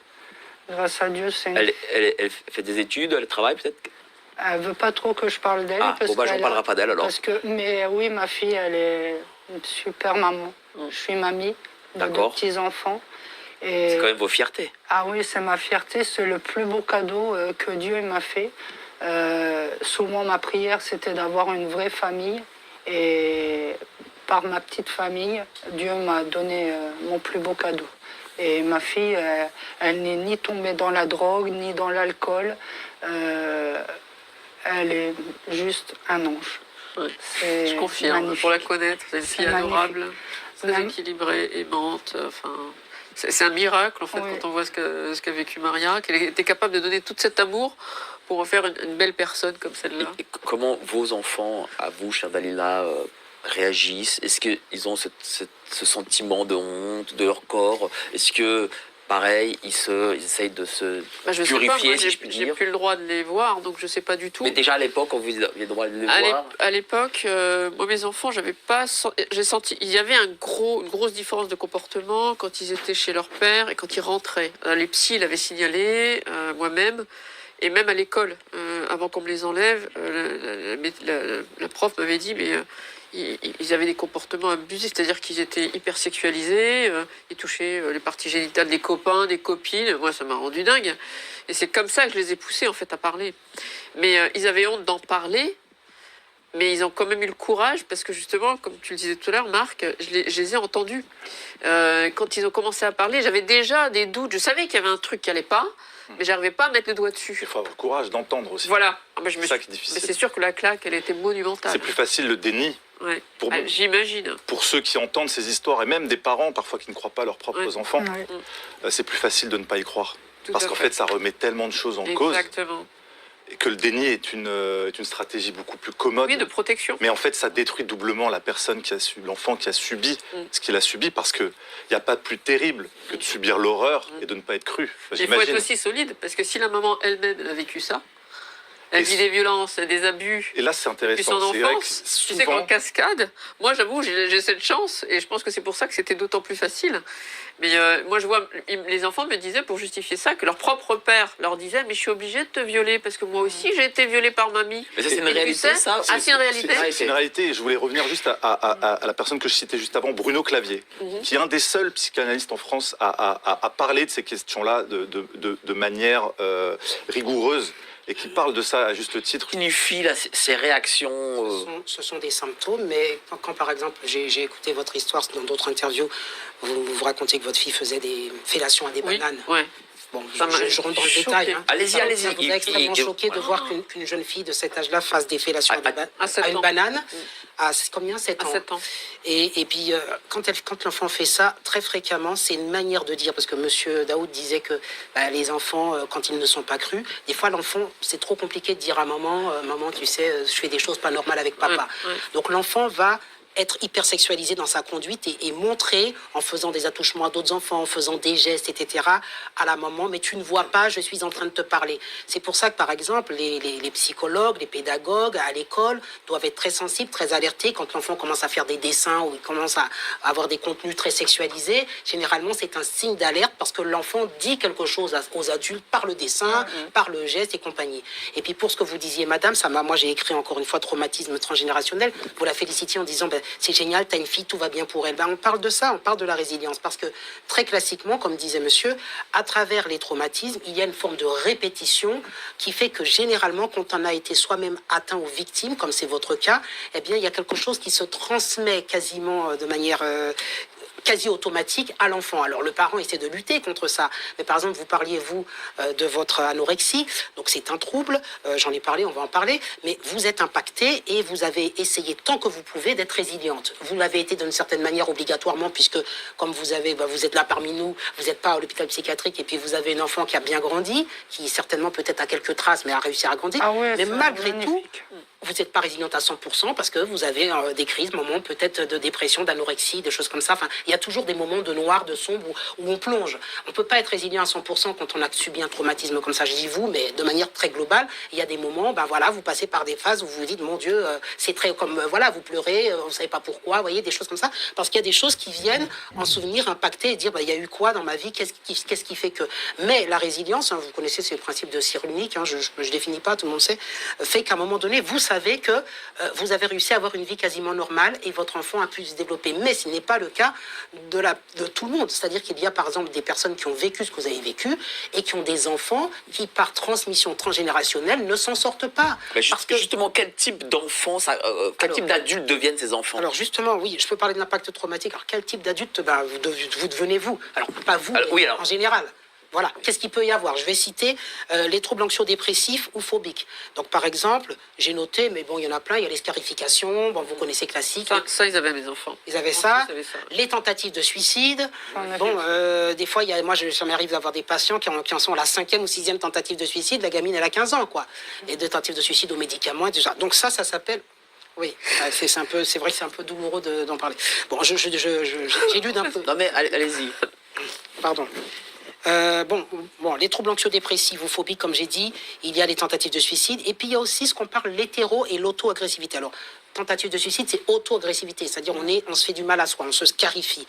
Bon, mais l'hétéro-agressivité, c'est important de parler des personnes ça existe aussi, je ne sais pas si vous avez connu aussi, c'est les troubles de l'humeur, les personnes qui sont hyper irritables, hyper agressives, je sais pas, ça peut arriver aussi, et puis les personnes ça peut générer de la violence. Ensuite, on a les troubles psychologiques, donc ça c'était les troubles anxio-dépressifs. Les troubles psychologiques, c'est hyper important parce que la précocité avec laquelle vous avez été victime, vous avez dit deux mois, c'est ça? 2 jours. 2 jours, voilà, bon, voilà. Donc, 2 jours la après mon précocité naissance. compte énormément. Un enfant, alors même si on ne veut pas tenir une échelle dans l'erreur, mais un enfant qui est victime d'inceste ou autre, alors qu'il a 5-6 ans, ou même 10 ans, c'est pas la même chose qu'un enfant qui l'est quand il est bébé. Vous voyez, il y a quand même, la précocité joue énormément sur la résilience. C'est ce que je voulais dire. Mais après, évidemment, dans tous les cas, il vaut mieux pas avoir été victime de cela. Je termine juste pour dire que dans les troubles psychologiques, on a bien les troubles du comportement alimentaire, les TCA, donc l'anorexie, la boulimie. Donc ça, c'est très fréquent pour les personnes qui ont vécu ce que vous avez vécu. On a aussi les troubles obsessionnels. Vous savez, le fait de compter tout ce qu'on fait, ça peut arriver. On a aussi la dépersonnalisation. D'ailleurs, ça m'a fait penser un peu à ça quand vous m'avez dit, mais j'ai voulu me retirer de l'histoire quand à un moment donné, j'étais pas bien. Il faut savoir que la dépersonnalisation, c'est un trouble dissociatif où la personne a l'impression d'être en dehors d'elle-même, de s'observer. C'est un système de mécanisme de défense. Et puis, on peut parler, comme a parlé monsieur aussi, de l'amnésie traumatique. Ça, c'est hyper important, que ce soit l'amnésie traumatique ou la dépersonnalisation, ce sont des mécanismes de défense que le sujet met en place parce que le traumatisme est trop loin. Il y a des sujets, comme je vous ai dit, qui après 30, 40, 50 ans se souviennent. Elles ont été amnésiques traumatiques pendant 30, 40, 50 ans. Tellement c'est violent et donc elles poursuivent. Mais pendant qu'elles sont amnésiques traumatiques, faut pas croire, elles vivent, mais elles vivotent. Vous êtes les survivantes. Mais en fait, elles ont tout un tas de symptômes. Elles savent pas. Elles sont en train de se construire une forteresse pour tenir. Elles ont plein de problèmes, mais elles ne se souviennent pas. Et elles ont plein de symptômes. Alors elles peuvent être boulimiques, anorexiques, tout ça. J'accélère un peu là-dessus. Et puis il y a les comportements addictifs. Je termine juste là-dessus.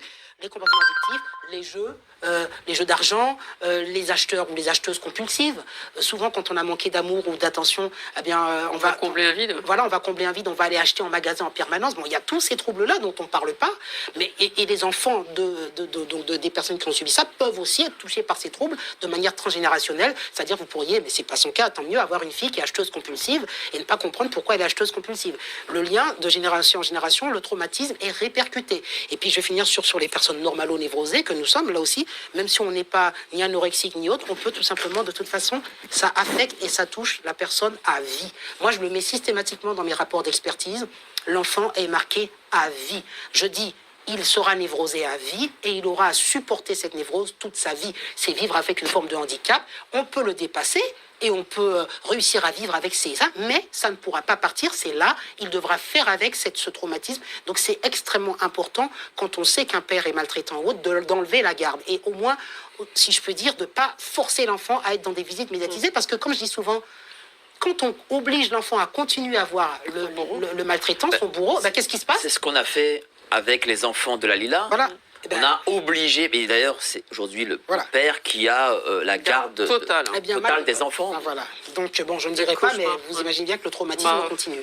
Donc pour que l'enfant puisse s'en sortir, il faut déjà stopper le traumatisme. Et là, malheureusement, pour le cas de madame, le traumatisme continue avec la complicité, parce que je disais, vous parliez de l'ASE, tout ça, mais moi je veux juste dire un mot là-dessus. Vous savez, l'ASE sont censés protéger. Ouais. Bon. Puis derrière, vous avez raconté que vous avez été subi des viols ou subi des choses comme ça. Mais ce qui est étonnant, c'est que c'est très fréquent. Rappelez-vous le père Prénat à l'église qui violait les petits-enfants, les petits scouts. En fait, il faudra qu'on parle du système pédosatanique, mais quand vous avez des hommes qui ont un pouvoir, et souvent ces personnes qui sont pédocriminels cherchent des postes à pouvoir comme ça, où il va être en contact des plus vulnérables. L'ASE, c'est quoi? On sait qu'il va y avoir des enfants vulnérables. Voilà. Et quand on est justement quelqu'un qui a des tendances ou des penchants comme ça, on va aller dans ces endroits où il y a des enfants vulnérables pour justement profiter de leur vulnérabilité pour abuser d'eux. Vous avez parlé d'un médecin, ça c'est aussi fréquent. Oui. On connaît, il y a aussi Oui, on des médecins était leur qui proie. profitent. Moi, c'est ce que je dis. C'est terrible de dire, que je termine, de profiter d'une fonction professionnelle et d'un pouvoir que l'on a, que l'on soit policier, quel que soit ce qu'on est, et de commettre les pires crimes finalement. Merci, cher Jean-Luc Robert. L'ASE, L'ASE, Ça, faut en parler, ça, un peu. Bah parce oui, que c'est terrible. l'ASE, voilà. Ah bah tiens, c'est vrai que tu avais fait une enquête. Excusez-moi. On avait fait une enquête à Nexus, enfants sacrifiés, les placements abusifs par l'État. C'est terrible, on avait d'ailleurs hésité à en parler parce que c'est terrible de faire une couve là-dessus, franchement. Oui, enfants scarifiés. Mais parle-en, on en a parce besoin, que les gens on en ne a savent pas besoin. forcément. Alors l'ASE, c'est l'aide sociale à l'enfance. Le budget annuel de l'ASE, c'est 9 milliards d'euros. C'est énorme. D'ailleurs, ça a été pointé du doigt récemment par la Cour des comptes, donc on en parle dans ce dossier. C'est un article qui date de septembre 2023, numéro 148 pour ceux qui voudraient s'y référer. On y avait interviewé maître Christine Serrada, qui fait un boulot énorme là-dessus, et qui a publié un ouvrage qui s'appelle « Placement abusif d'enfants, une justice sous influence ». Elle parle de la sous-traitance, ce qu'on a découvert en fait. Aujourd'hui, l'ASE sous-traite les décisions de placement des enfants à des organismes privés Tout à fait. qui sont rémunérés au nombre d'enfants placés. Tout à fait. D'accord. Enfin, faut quand même comprendre ce que ça veut dire. Ok, bah, Chaque enfant placé, du coup, génère un profit C'est de la pour ces marchandise. organismes privés. Et donc pour l'ASE aussi, parce que son budget annuel est corrélé au nombre Au nombre de d'enfants placements. placés. Tout à fait. Forcément. Donc on parle d'un véritable business, Trafic. un trafic d'enfants, sous couvert de la protection des enfants.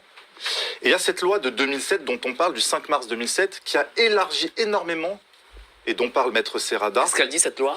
Bah, dans le détail, je vous laisserai consulter l'article parce que Mais bon, en gros, c'est qu'elle va définir certains critères pour établir la notion de danger ou pas par rapport à un enfant et donc décider du placement ou pas d'un enfant. C'est élargi au possible pour qu'il y ait un maximum de choses qui puissent rentrer dedans. Et donc ça veut dire quoi? Qu'on peut placer de plus en plus d'enfants et donc générer de plus en plus De de profit. business et de profit. Il y a des conflits d'intérêts dans ce pays par rapport à ces placements qui impliquent l'ASE et Tout à ces fait. organismes privés et qui ne sont pas dénoncés à la hauteur de ce que cela implique. On parle de milliers d'enfants, je n'ai Oui. pas le chiffre exact en tête, tous les 300 ans 000, je placés. crois. C'est 300 000 enfants placés par an. C'est énorme. Ouais. C'est énorme. Et tout cela, une fois que la décision a été prise par l'ASE, les parents qui sont victimes de placements abusifs, parce que sûrement il y a des placements le récupérer. qui en sont justifiés. Oui, mais il y a des Évidemment. placements abusifs. Mais les placements abusifs, mais alors les parents qui doivent ensuite se batailler juridiquement pour récupérer la garde de l'enfant, mais alors c'est un parcours du combattant. C'est terrible. C'est terrible, c'est qu'en fait derrière vous êtes face à une machine, parce que cette machine, elle a tout intérêt à placer un maximum d'enfants. Puisque vu que la notion de danger, les critères qui sont associés à cette loi de 2007 sont élargis, bah, dedans rentre un maximum de situations dans lesquelles l'ASE peut déterminer si cet enfant ou pas peut être placé. Et À la- on sait combien d'enfants sont placés aujourd'hui? Alors, Il dit 300 000 Dalila par an. nous disait 300 000. 300 000 enfants enfants par an. Ouais. Elle Bah, nous c'est- rappelait, elle nous rappelait c'est surtout énorme. 11 000 enfants tous les ans qui sont disparus. Qui disparaissent définitivement. Définitivement. Des radars. Ouais. Donc ça fait combien de centaines de milliers d'enfants et de millions sur les 10, 20, 30, 40 ans? Où sont ces enfants? Moi, ça me rappelle les milliers d'enfants qu'on a retrouvés sur un CD-ROM. Si aujourd'hui, l'un d'entre nous est en possession d'un CD avec des milliers de photos d'enfants, je peux vous dire qu'il va passer un moment assez long en garde à vue. Bah, il y a eu un CD-ROM qui s'appelle, dans l'affaire Zandvoort, qui a été entre les mains d'un journaliste français, Serge Garde, qui a fait le boulot en 2000, qui a publié un article dans l'Humanité. Et cette affaire a été classée sans suite en 2003. Et en fait, ce qu'a révélé ce journaliste, avec l'aide d'une autre journaliste, Laurence Beneux, qui a fait un autre article dans Le Figaro à l'époque aussi, et soutenu aussi par Carl Zero, à l'époque, qui a fait énormément de boulot là-dessus, c'est que ce CD-ROM que la justice française a fait semblant de récupérer au moment où l'affaire a éclaté. Donc, à l'époque, la garde des Sceaux, c'était Elisabeth Guigou, qui a fait semblant à la télé de découvrir cette affaire. Ouais. Alors qu'elle avait déjà le CD. Hein. Les journalistes ont réussi à prouver qu'ils avaient déjà le CD depuis un an. Parce que la personne qui a envoyé ce CD-ROM aux journalistes français l'avait aussi envoyé à l'Élysée, et ils ont retrouvé le fait que l'Élysée a transféré le CD au ministère de la Justice. Et l'affaire a été étouffée en 2003, classée sans suite. Il y a eu un non-lieu. Voilà dans ce pays, quand il y a 8000 photos d'enfants, et des parents ont retrouvé, Reconnu leurs reconnu leurs enfants. C'est-à-dire qu'on pourrait dire que c'est... Bon, à l'époque, il n'y avait pas l'intelligence artificielle. C'était difficile de créer des fausses images. Mais si tant est que ce soit vrai, il y a quand même eu des parents qui ont retrouvé la tête de leur enfant sur ce fichier. Ils venaient à l'Humanité, qui faisait un travail de police, pour voir sur ce fichier s'ils retrouvaient leurs enfants. Et il y en a qui les ont Ils reconnus. l'ont retrouvé. Et on leur Enfin, a reconnus. dit, qu'est-ce qu'on leur a dit à ses parents? C'est pas vos enfants, ce sont des sosies. Ah oui, ce sont des sosies. Ce sont des sosies. Monsieur Daoud, moi je peux dire un mot. Moi, j'avais noté en 2022, je ne sais pas si vous connaissez le Child Protect System. C'est un système qui vient des États-Unis où on avait fait soi-disant un grand coup de filet et qu'on avait pris beaucoup de notables en France et tout. Je me suis dit, c'est bien. Mais ça, je crois que c'est souvent des opérations de com. Car ce que vous dites, c'est plutôt la réalité. À savoir qu'en réalité, il y a des personnalités puissantes et importantes qui sont impliquées au plus haut sphère de l'État et il faut faire taire absolument. Et finalement, les fichiers se perdent. Et ce qui est très très fort, c'est qu'on se dit, mais la justice, ça devrait être la sacro-sainte justice, l'équité, on devrait mettre l'enfant en avant. Mais quand les hautes sphères du pouvoir sont touchées par ça, eh bien, elles ont le pouvoir de faire taire les gens, de mettre la pression. Et finalement, les choses ne sortent pas. Il y a des noms. Et moi, ce que je suis frappé dans l'actualité, quand je pense à M. Cohn-Bendit, à M. Maznef, à M. Mitterrand, vous avez cité... Moi, à M. Jacques Lang. Voilà. Rappelez-vous à la pétition de libération de la 70. Voilà. Et on a, je pourrais aussi citer M. Hulot, même parce qu'il a eu une affaire concernant une des mineurs et tout ça. Toutes ces personnes-là... Et M. Coët dernièrement. M. Coët récemment. Bon, toutes ces Et Mme personnes-là... Macron. Toutes ces personnes-là... Oui, aussi. Le conjoint de M. Macron. Toutes ces personnes-là sont couvertes par le système. Et là, on est très surpris. Vous allez voir, M. Coët, il a été écouté 48 heures et puis il est relâché. Ils ne seront pas, moi je vous mets ma main au feu, qu'ils ne seront pas emprisonnés. Ils ne seront pas emprisonnés parce qu'ils ont des avocats, parce qu'ils ont de l'argent, parce qu'ils ont du pouvoir, parce qu'ils ont des moyens de faire pression. Pire, ceux qui dénoncent finiront peut-être en prison. Voilà, et Bon, madame oui. dit qu'elle craignait pour sa vie, parce qu'à un moment donné, je crois que ça peut aller jusque-là, quand les gens sont au pouvoir, c'est de menacer la vie des gens, de les faire craquer. Bien sûr. Et c'est pour ça que je dis que la justice, elle m'écœure aujourd'hui, mais pas que pour ces affaires d'enfants. De manière générale, elle devrait être impartiale, elle devrait être solide, on ne devrait pas pouvoir l'intimider. Alors on nous dit, mais la justice, ils sont pas tous pourris. Mais ceux qui sont pas pourris, vous êtes où? Vous faites quoi? Si Si vous laissez le système pourrir et vous laissez ceux qui sont pourris prendre le pouvoir, je suis désolée, On a les gars. l'histoire de madame Ouais. qui était dans ce château, qui devait couper, qui on a demandé de couper des mains. Et vous avez dit tout à l'heure, ni la justice nous a aidés, ni la police ne vous a aidés. Personne nous a Personne aidés. ne vous a aidé. Personne ne nous Personne. aide. Et pourtant, moi j'ai des jugements. J'ai même des rapports de psy. Tout à l'heure, vous parlez. Oui. J'ai des rapports de psychologues Oui, qui attestent, qui attestent, parce que je l'ai trouvé dans mon dossier de Dit la vérité. l'ASE, Et des qui troubles, disait ouais. qu'on dit la vérité, que mon père est désigné comme un criminel, terroriste, ma mère qui était une violente schizophrène, bipolaire, qui nous demandait d'être violés, qu'il fallait nous éloigner de ces Vous vous gens-là. rendez compte? Mais on lui remet les... Que l'ASE aussi nous violait, le psychologue a signalé que l'ASE aussi nous faisait ça. Oui. J'ai Mais des est-ce qu'une documents. enquête a été diligentée pour Rien. rien. C'est Voilà. Le juge bloqué par des le procureur. enfants, il a Vous vous rendez signé compte? Mais vous un vous rendez papier, compte? oui. Il a signé et après on me dit ne parle pas. Tout à l'heure quand vous parliez, C'est terrible. bien sûr, on n'a plus envie de parler parce qu'en fait, On n'est pas cru. il n'y a pas longtemps que je voulais plus parler puisqu'on ne sait pas ce qu'il faut dire, ce qu'il faut pas dire. Est-ce qu'on va nous écouter déjà? Ils se couvrent les uns les Bien autres. sûr. Et ça dérange. Et C'est j'imagine. institutionnalisé C'est aujourd'hui. ça. Mais en vous fait. avez utilisé ces mots tout à l'heure, et je veux qu'on rentre dedans. C'est les réseaux pédosatanistes. Voilà. Moi, Je trouve qu'il est trop souvent moqué par Non, les c'est- grands médias. c'est du sérieux. Il faut Donc, vraiment du coup, parler sérieux. alors, Ouais, vous êtes il nous reste 40 minutes. Bon, On va prendre ces 40 minutes pour en parler tous ensemble. il faut en parler Parce que sérieux. j'imagine qu'aussi, madame, je pense que là où le réseau avait été enfermé, devait être pédosataniste. Bien sûr, moi à couper des mains. chaque fois on me disait que C'est des rituels. mon père il disait qu'il était le diable et il appelait Satan. Ma mère pareil, et il disait que si on se laisse pas faire, la DAS aussi, c'est que Dieu il allait nous punir. Mais c'est plutôt le contraire. Dieu il va vous punir vous, pas nous. Mais oui, il faisait même quand j'étais enfant de cœur, le curé pareil. Moi et mon frère, on subissait en étant enfant de cœur. Je vous dis, il y a tellement de choses que j'ai pas racontées que c'est... Alors, Alors, J'y reprends. je donne la parole à Jean-Luc après. Allez-y, Marc. allez-y. Non, allez-y, Jean-Luc, parce que c'est vous qui avez parlé. J'ai parlé au de premier ça parce que je pense que c'est un système qui est très proche du fonctionnement du système des sectes. Ce qu'il faut savoir, c'est que très classiquement, l'enfant, symboliquement, représente tout ce qui est finalement l'innocence, la pureté. Donc c'est pas pour rien qu'on boit le sang des enfants, enfin, c'est complètement dingue de dire ça, mais que ces personnes peuvent aller jusqu'à boire le sang des enfants dans l'idée d'une purification, d'un bain de jouvence. Mais comment... Non, mais c'est débile, mais bon, voilà. Non, il y Mais a des bon, recherches scientifiques mais- qui prouvent que... bon. Non, mais c'est vrai, Certes. malheureusement, il y a des sociétés aux États-Unis en qui tout cas, travaillent sur... Scientifiquement. Scientifiquement, sur le fait que le Bon. sang de D'accord. personnes plus jeunes... Et c'est D'accord. terrible, en fait. Mais c'est terrible. Parce mais- qu'il y a un fondement scientifique là-dessus. Mais- et Oui, que- mais à cause des hormones, forcément. Oui, mais D'abord, derrière, il y a entre- des humains. Ouais. Les enfants sont... Ouais. Il faut c'est comprendre, en fait. dramatique. Alors, Non, mais attendez, parfois, on laisse Non, non, mais parler, je et puis après, termine. après, Non, après, Mais ce j'en que prie, vous j'en dites prie. est vrai. C'est peut-être fondé scientifiquement, mais voilà, d'aller vider de son sang un enfant pour pouvoir avoir son bain de jouvence. Voilà. Mais ce qu'il faut savoir, et ce qui est hyper important, c'est que je reviens par rapport à un système pyramidal. C'est-à-dire que le haut qui est tout puissant, qui a le pouvoir. Alors évidemment, il faut qu'il soit malsain, mais comme vous le savez, dans la population, il y a un pourcentage de personnes complètement malades. Il suffit que ces personnes soient au pouvoir ou aient du pouvoir, et elles peuvent mettre en place, comme l'a fait M. Epstein sur son île. Mais avant que M. Epstein sur son île abuse de jeunes filles, il n'était rien, il n'était personne, il ne pouvait pas organiser tout ce système. Vous le savez, il s'est rapproché de puissants. Et ensuite, il a mis en place tout un système où il a violé des milliers certainement de filles avec apparemment des personnalités très connues. Il y a une liste et comme vous avez vu, comme par hasard, M. Epstein, il a fini pendu en prison comme s'il s'était pendu lui-même. On pense qu'il a été assassiné, tout ça. Pourquoi? Parce que derrière, il y a vraiment des têtes qui peuvent tomber. Mais je reviens sur les enfants. L'enfant, c'est un symbole par rapport aux sectes pédosatanistes. Il faut savoir qu'on ne veut pas parler de ces mouvements, mais en France, il y a des sectes. Vous connaissez l'affaire Jody Mambro dans les années 80. Il y a des personnalités qui croient en ça, mais surtout derrière, ce qu'on n'a pas dit, il y a de l'argent.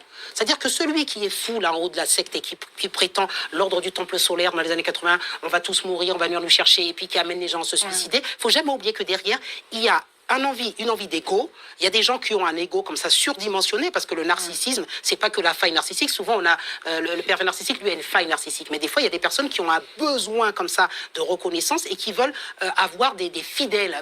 D'ailleurs, c'est les mots qu'on utilise. Ouais. Et donc, il faut savoir qu'à travers la sexualité, l'enfant, il va subir des maltraitances de la part de personnes complètement folles. Mais derrière, il y a des systèmes d'oppression, de pouvoir et d'argent. Et donc, il y aura, comme l'a dit monsieur, des rituels sataniques qui vont être appliqués.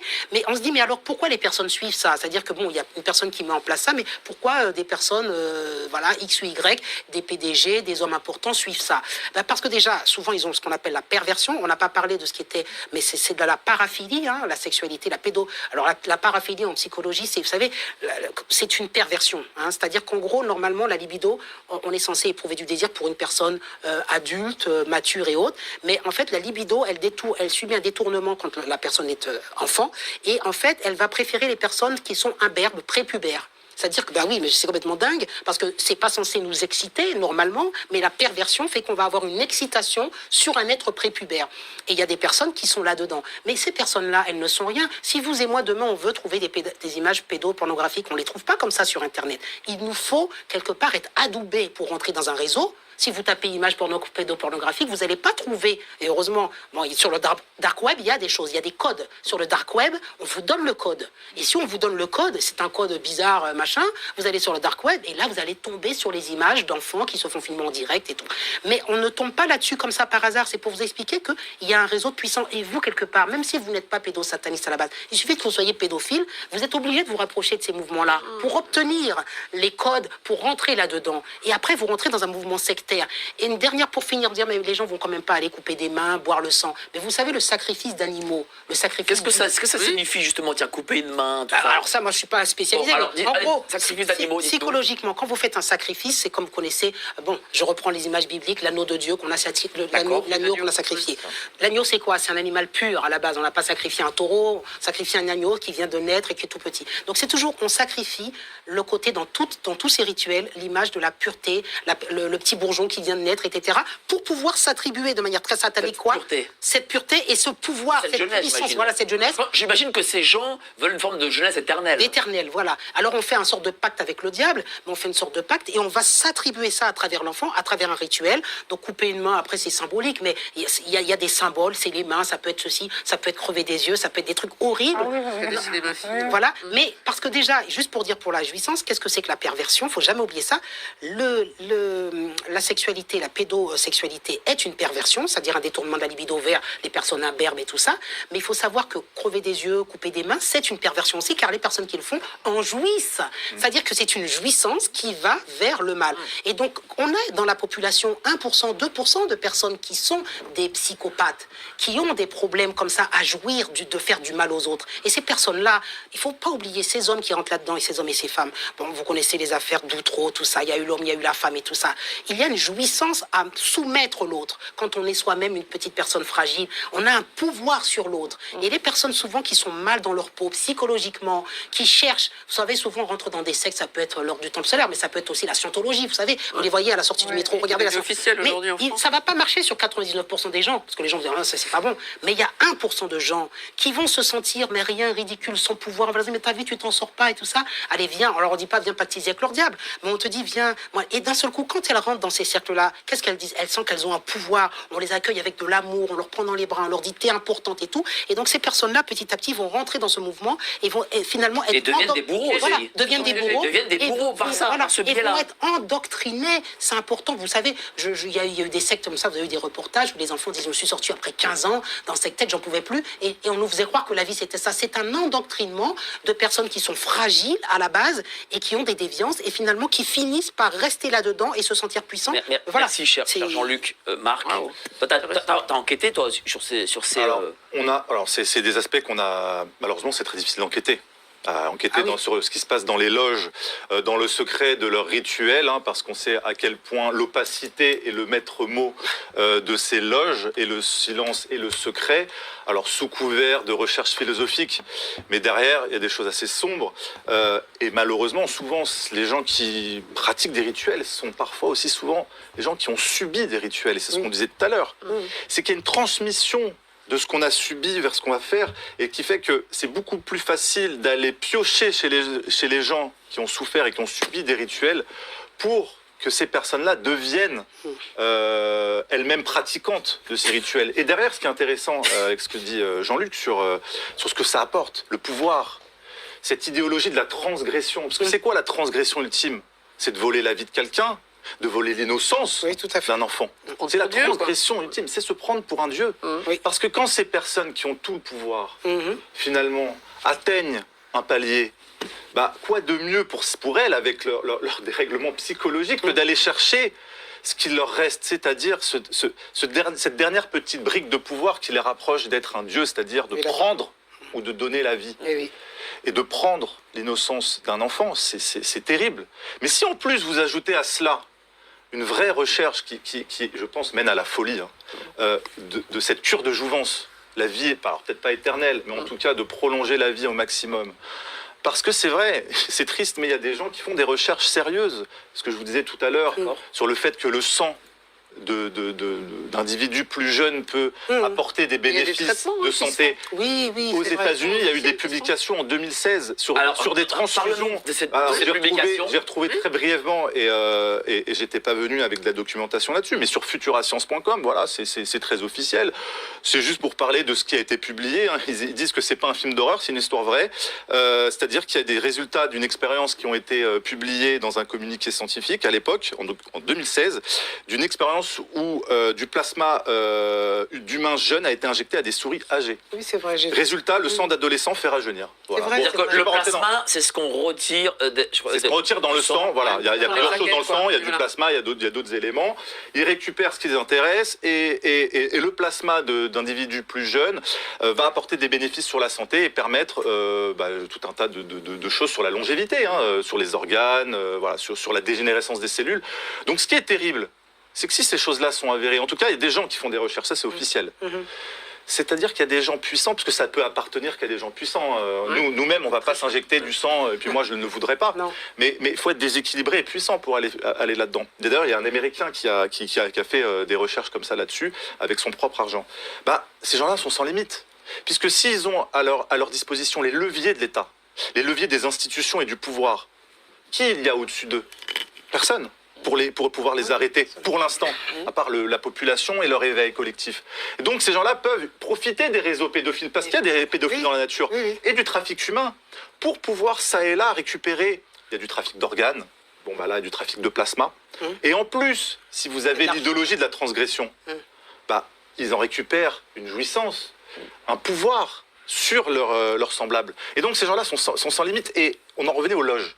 On en revenait au réseau franc-maçon, sataniste. C'est très compliqué d'avoir des informations, mais moi j'essaye un petit peu d'avoir... Tout ça, en tant que journaliste, tu confirmes que ça existe. Alors, c'est pas une lubie.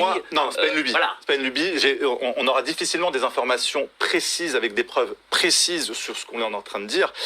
Mais moi qui suis un peu au carrefour de toutes les informations ésotériques, parce que là on est dans l'ésotérisme pur, il y a des gens qui sont repentis, qui m'ont contacté, que j'ai rencontrés, de loges parisiennes, et qui ont assisté à des choses dont témoignait madame. C'est-à-dire des rituels où on oblige à faire des sacrifices humains, d'enfants envers des enfants, d'adultes envers des enfants.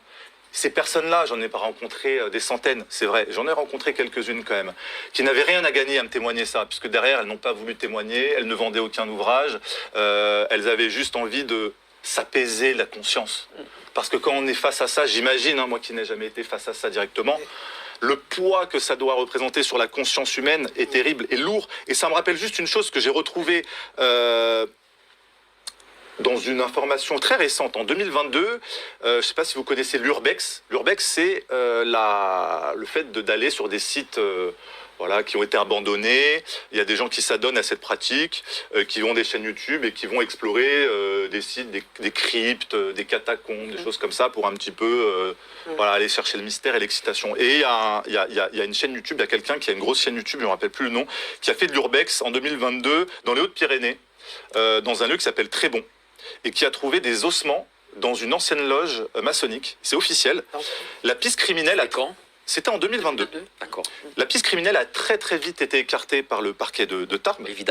Évidemment, en expliquant qu'il s'agissait d'un squelette anatomique à visée médicale. Donc ils font des recherches médicales comme avant, vous savez, il y a plusieurs siècles, les médecins prenaient des morts et puis allaient disséquer pour voir comment était fait de médecine, en la faculté de médecine. Bah là, ils auraient ouvert une mini atelier de faculté de médecine dans une loge maçonnique, donc une loge abandonnée. Voilà, là, j'ai l'article de France 3, merci à la technique. Haute-Pyrénées, symbole franc-maçon, ossement, le vrai du faux concernant le temple maçonnique visité par Joe Urbex. Bon, évidemment, France 3 parle du vrai et du faux. Évidemment, c'est France 3. Hein. Parce que c'est difficile pour eux d'aller imaginer qu'on puisse faire des rituels dans des loges franc-maçonnes. Bien, il se protège. Oui, parce que là, Marc disait que le sang avait un fondement scientifique. Mais moi, justement, je voulais dire que nos sociétés occidentales sous-estiment la question de la sorcellerie. C'est des questions qu'on ne connaît pas. Enfin, on a l'impression que c'est bon, ça fait rire.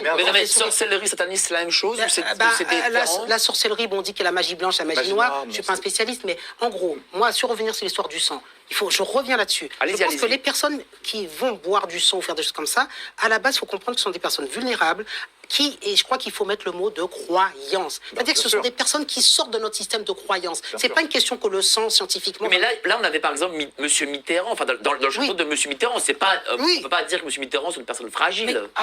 Qu'est-ce qu'on en sait? Moi, je ne connais pas sa vie. Alors, déjà... Mais quand vous dites fragile, parce que quand on dit fragile... Il était malade, hein. Il a fini ses 2 mandats. Oui, mais quand on dit fragile, une personne lambda peut se dire c'est une victime. Oui, mais il avait un problème d'ego quand même. Ce qui est important, c'est que vraiment, on ne sait pas ce que c'est que la croyance. Les personnes, vous les voyez comme ça, c'est pas écrit sur leur front qu'ils croient à des choses complètement dingues. Mais les personnes à la base qui sont fragiles, c'est un endoctrinement. Ils ne rentrent pas au début dans la secte, on leur dit, tu sais, le sang des enfants. C'est petit à petit qu'on leur fait croire, et ces personnes finissent par croire qu'en prenant le sang des enfants, mais pas pour des raisons scientifiques, parce que réellement, il y a un rituel qui est fait, etc., qu'elles vont avoir une vie meilleure, elles qui n'ont l'impression de ne pas s'en sortir. Comme un rituel païen. Voilà, comme un rituel. À l'époque, il y avait les rituels païens. La sorcellerie, c'est un sujet qui existe et qu'on a tendance à mettre sous la... Chère Maria... Merci de parler de sectes, parce qu'effectivement, ce sont des sectes. Ce sont des sectes. Chère Maria, c'est ce que vous avez vécu de la sorcellerie, du satanisme. Moi, expliquez-nous. Oui, comme dit monsieur, moi, je ne crois pas à Satan, je ne crois pas à la sorcellerie. Ça, c'est ce qu'ils veulent nous faire croire dans notre cerveau, parce que moi, j'ai toujours eu la foi. À chaque fois qu'il y avait des gens qui essayaient de me faire croire que Satan avait le pouvoir, qu'on allait me faire du mal si j'écoutais pas ce qu'on me disait. Moi, j'ai toujours été attirée par Jésus, la Vierge Marie, donc j'allais beaucoup dans les églises, à la spiritualité. Bien sûr, à la Sainte Bernadette, me connecter vers les arbres. Parce que, Eux, ils voulaient vous amener vers le mal. Bien sûr, mais moi, je croyais pas à ça. Moi, je sais pas, je peux pas l'expliquer. Mais Mais comment ça depuis se passe petite- exactement? Est-ce que ils mettaient des signes, je sais pas moi, sur le sol? Est-ce que quand ils vous étoiles. demandaient de couper des mains, Bah, en fait, c'est qu'est-ce qu'ils voulaient en faire avec? Enfin, Bah, parce est-ce qu'en que- fait, ceux qui se faisaient couper les mains, c'est ceux qui refusaient de faire ce qu'on demandait. Et en fait, à chaque fois, ils demandaient aux gens soit de violer, soit d'aller faire la prostitution, soit d'aller kidnapper des enfants dans le parc, plein de choses comme ça. Et en fait, quand on refusait de faire leur truc ou de boire du sang, Ils vous ont demandé de boire du sang aussi? oui, mais moi, tout ça, j'ai du mal à en parler encore parce qu'il y a beaucoup de choses que j'ose pas parler, même avec le curé, ce qui s'est passé avec mon frère quand on était enfant de cœur pendant 9 ans. Il y a beaucoup de choses qu'il faisait à faire. Justement, j'ai décidé d'être enfant de cœur et il faisait des rituels qu'en fait, c'est Dieu qui demandait ce qu'il faisait, que le curé violait mon frère, moi, et en fait, il disait c'est Dieu Au nom qui de veut- Dieu. au nom de Jésus-Christ. Comme le père Prénat Alors disait. que moi, je disais non, c'est pas possible. Moi, je sais pas, je peux pas expliquer comment, mais depuis petite, je savais que la lumière divine, que Dieu, c'était pas ça. C'est ce qui vous a sauvé? Oui, moi, c'est la foi qui m'a sauvée.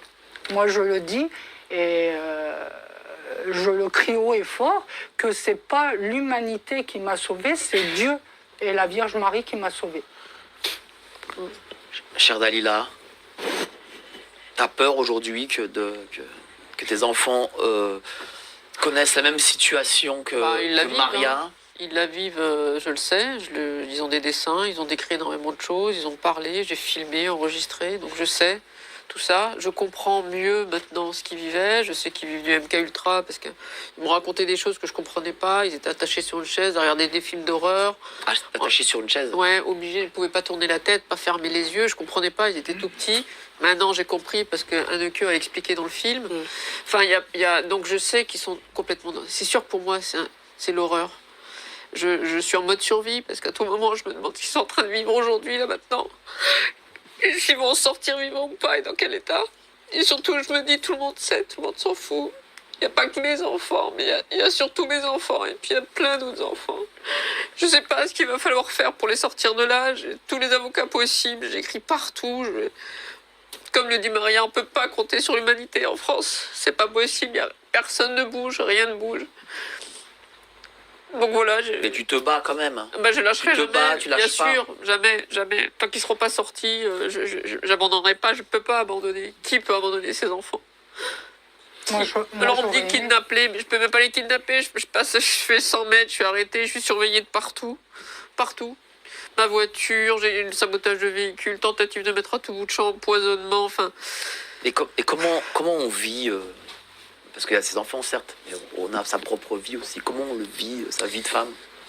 Oh bah, je l'ai mise entre parenthèses. Hein. Aujourd'hui, on peut plus vivre comme on vivait. C'est pas possible. Je veux dire, moi, tous les jours, je me demande quelle torture ils subissent, combien de viols, qu'est-ce qu'ils ont dû manger, combien d'êtres humains, qu'est-ce qu'ils ont bouffé comme sang aujourd'hui, qu'est-ce qu'ils ont mangé comme excréments, combien de claques ils se sont pris. Enfin voilà, c'est ça mon quotidien. Donc je me dis, comment ils vont survivre à ça? Combien de temps il faudra pour les sortir de là? Et à partir de quand je pourrais commencer une thérapie? Et combien de temps il me faudra pour qu'ils puissent enfin vivre? Tu as espoir de sortir? Bien sûr, j'en suis convaincue. J'y arriverai quoi qu'il arrive. Coûte que coûte, je me battrai, mais jusqu'au bout. S'il faut faire retourner toute la France pour le faire, je le ferai. La justice divine est bien plus forte. Hein. Elle est très forte. Moi, si j'ai survécu à tout cet enfer-là, ces enfants, moi, je crois. Je suis pas venue jusque-là pour rien. Si j'ai survécu à tous ces choses, ces drames, c'est pour sauver tes enfants. J'en Et je suis crois en l'amour, en fait. Je me dis que Ouais. là, on a quand même, je le vois ici autour de la table, vous êtes quand même tous très humains, vous avez un cœur, vous avez vous avez de la compassion, vous avez de l'écoute, vous battez avec nous, puisque vous faites des recherches, vous faites des études. Donc on voit bien que c'est des sujets qui vous interpellent. C'est juste qu'on manque de solidarité aujourd'hui. Si tout le peuple aujourd'hui se réveillait, sortait dans la rue et disait on va libérer tous ces enfants, on arrête ces merdes-là, ça s'arrêterait demain.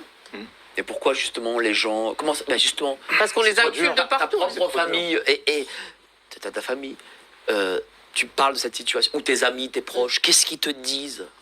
Moi, mes parents, et bien sûr, ils connaissent parce qu'ils savaient quand mes parents, ils sont nés en Algérie.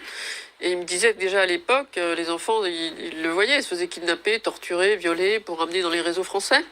Donc, faut pas rêver, c'est pas tout rose, hein, ce qui s'est passé là-bas. Mais les gens autour de moi, ça a explosé. Hein. C'est trop violent ce que je vis. Comment ça a explosé? C'est trop violent de dire que mes enfants se font torturer, violer. Personne ne veut y croire. Bien sûr. Et puis même, ils savent que j'ai plein d'attaques. Ils ont peur pour eux. Ils ont peur pour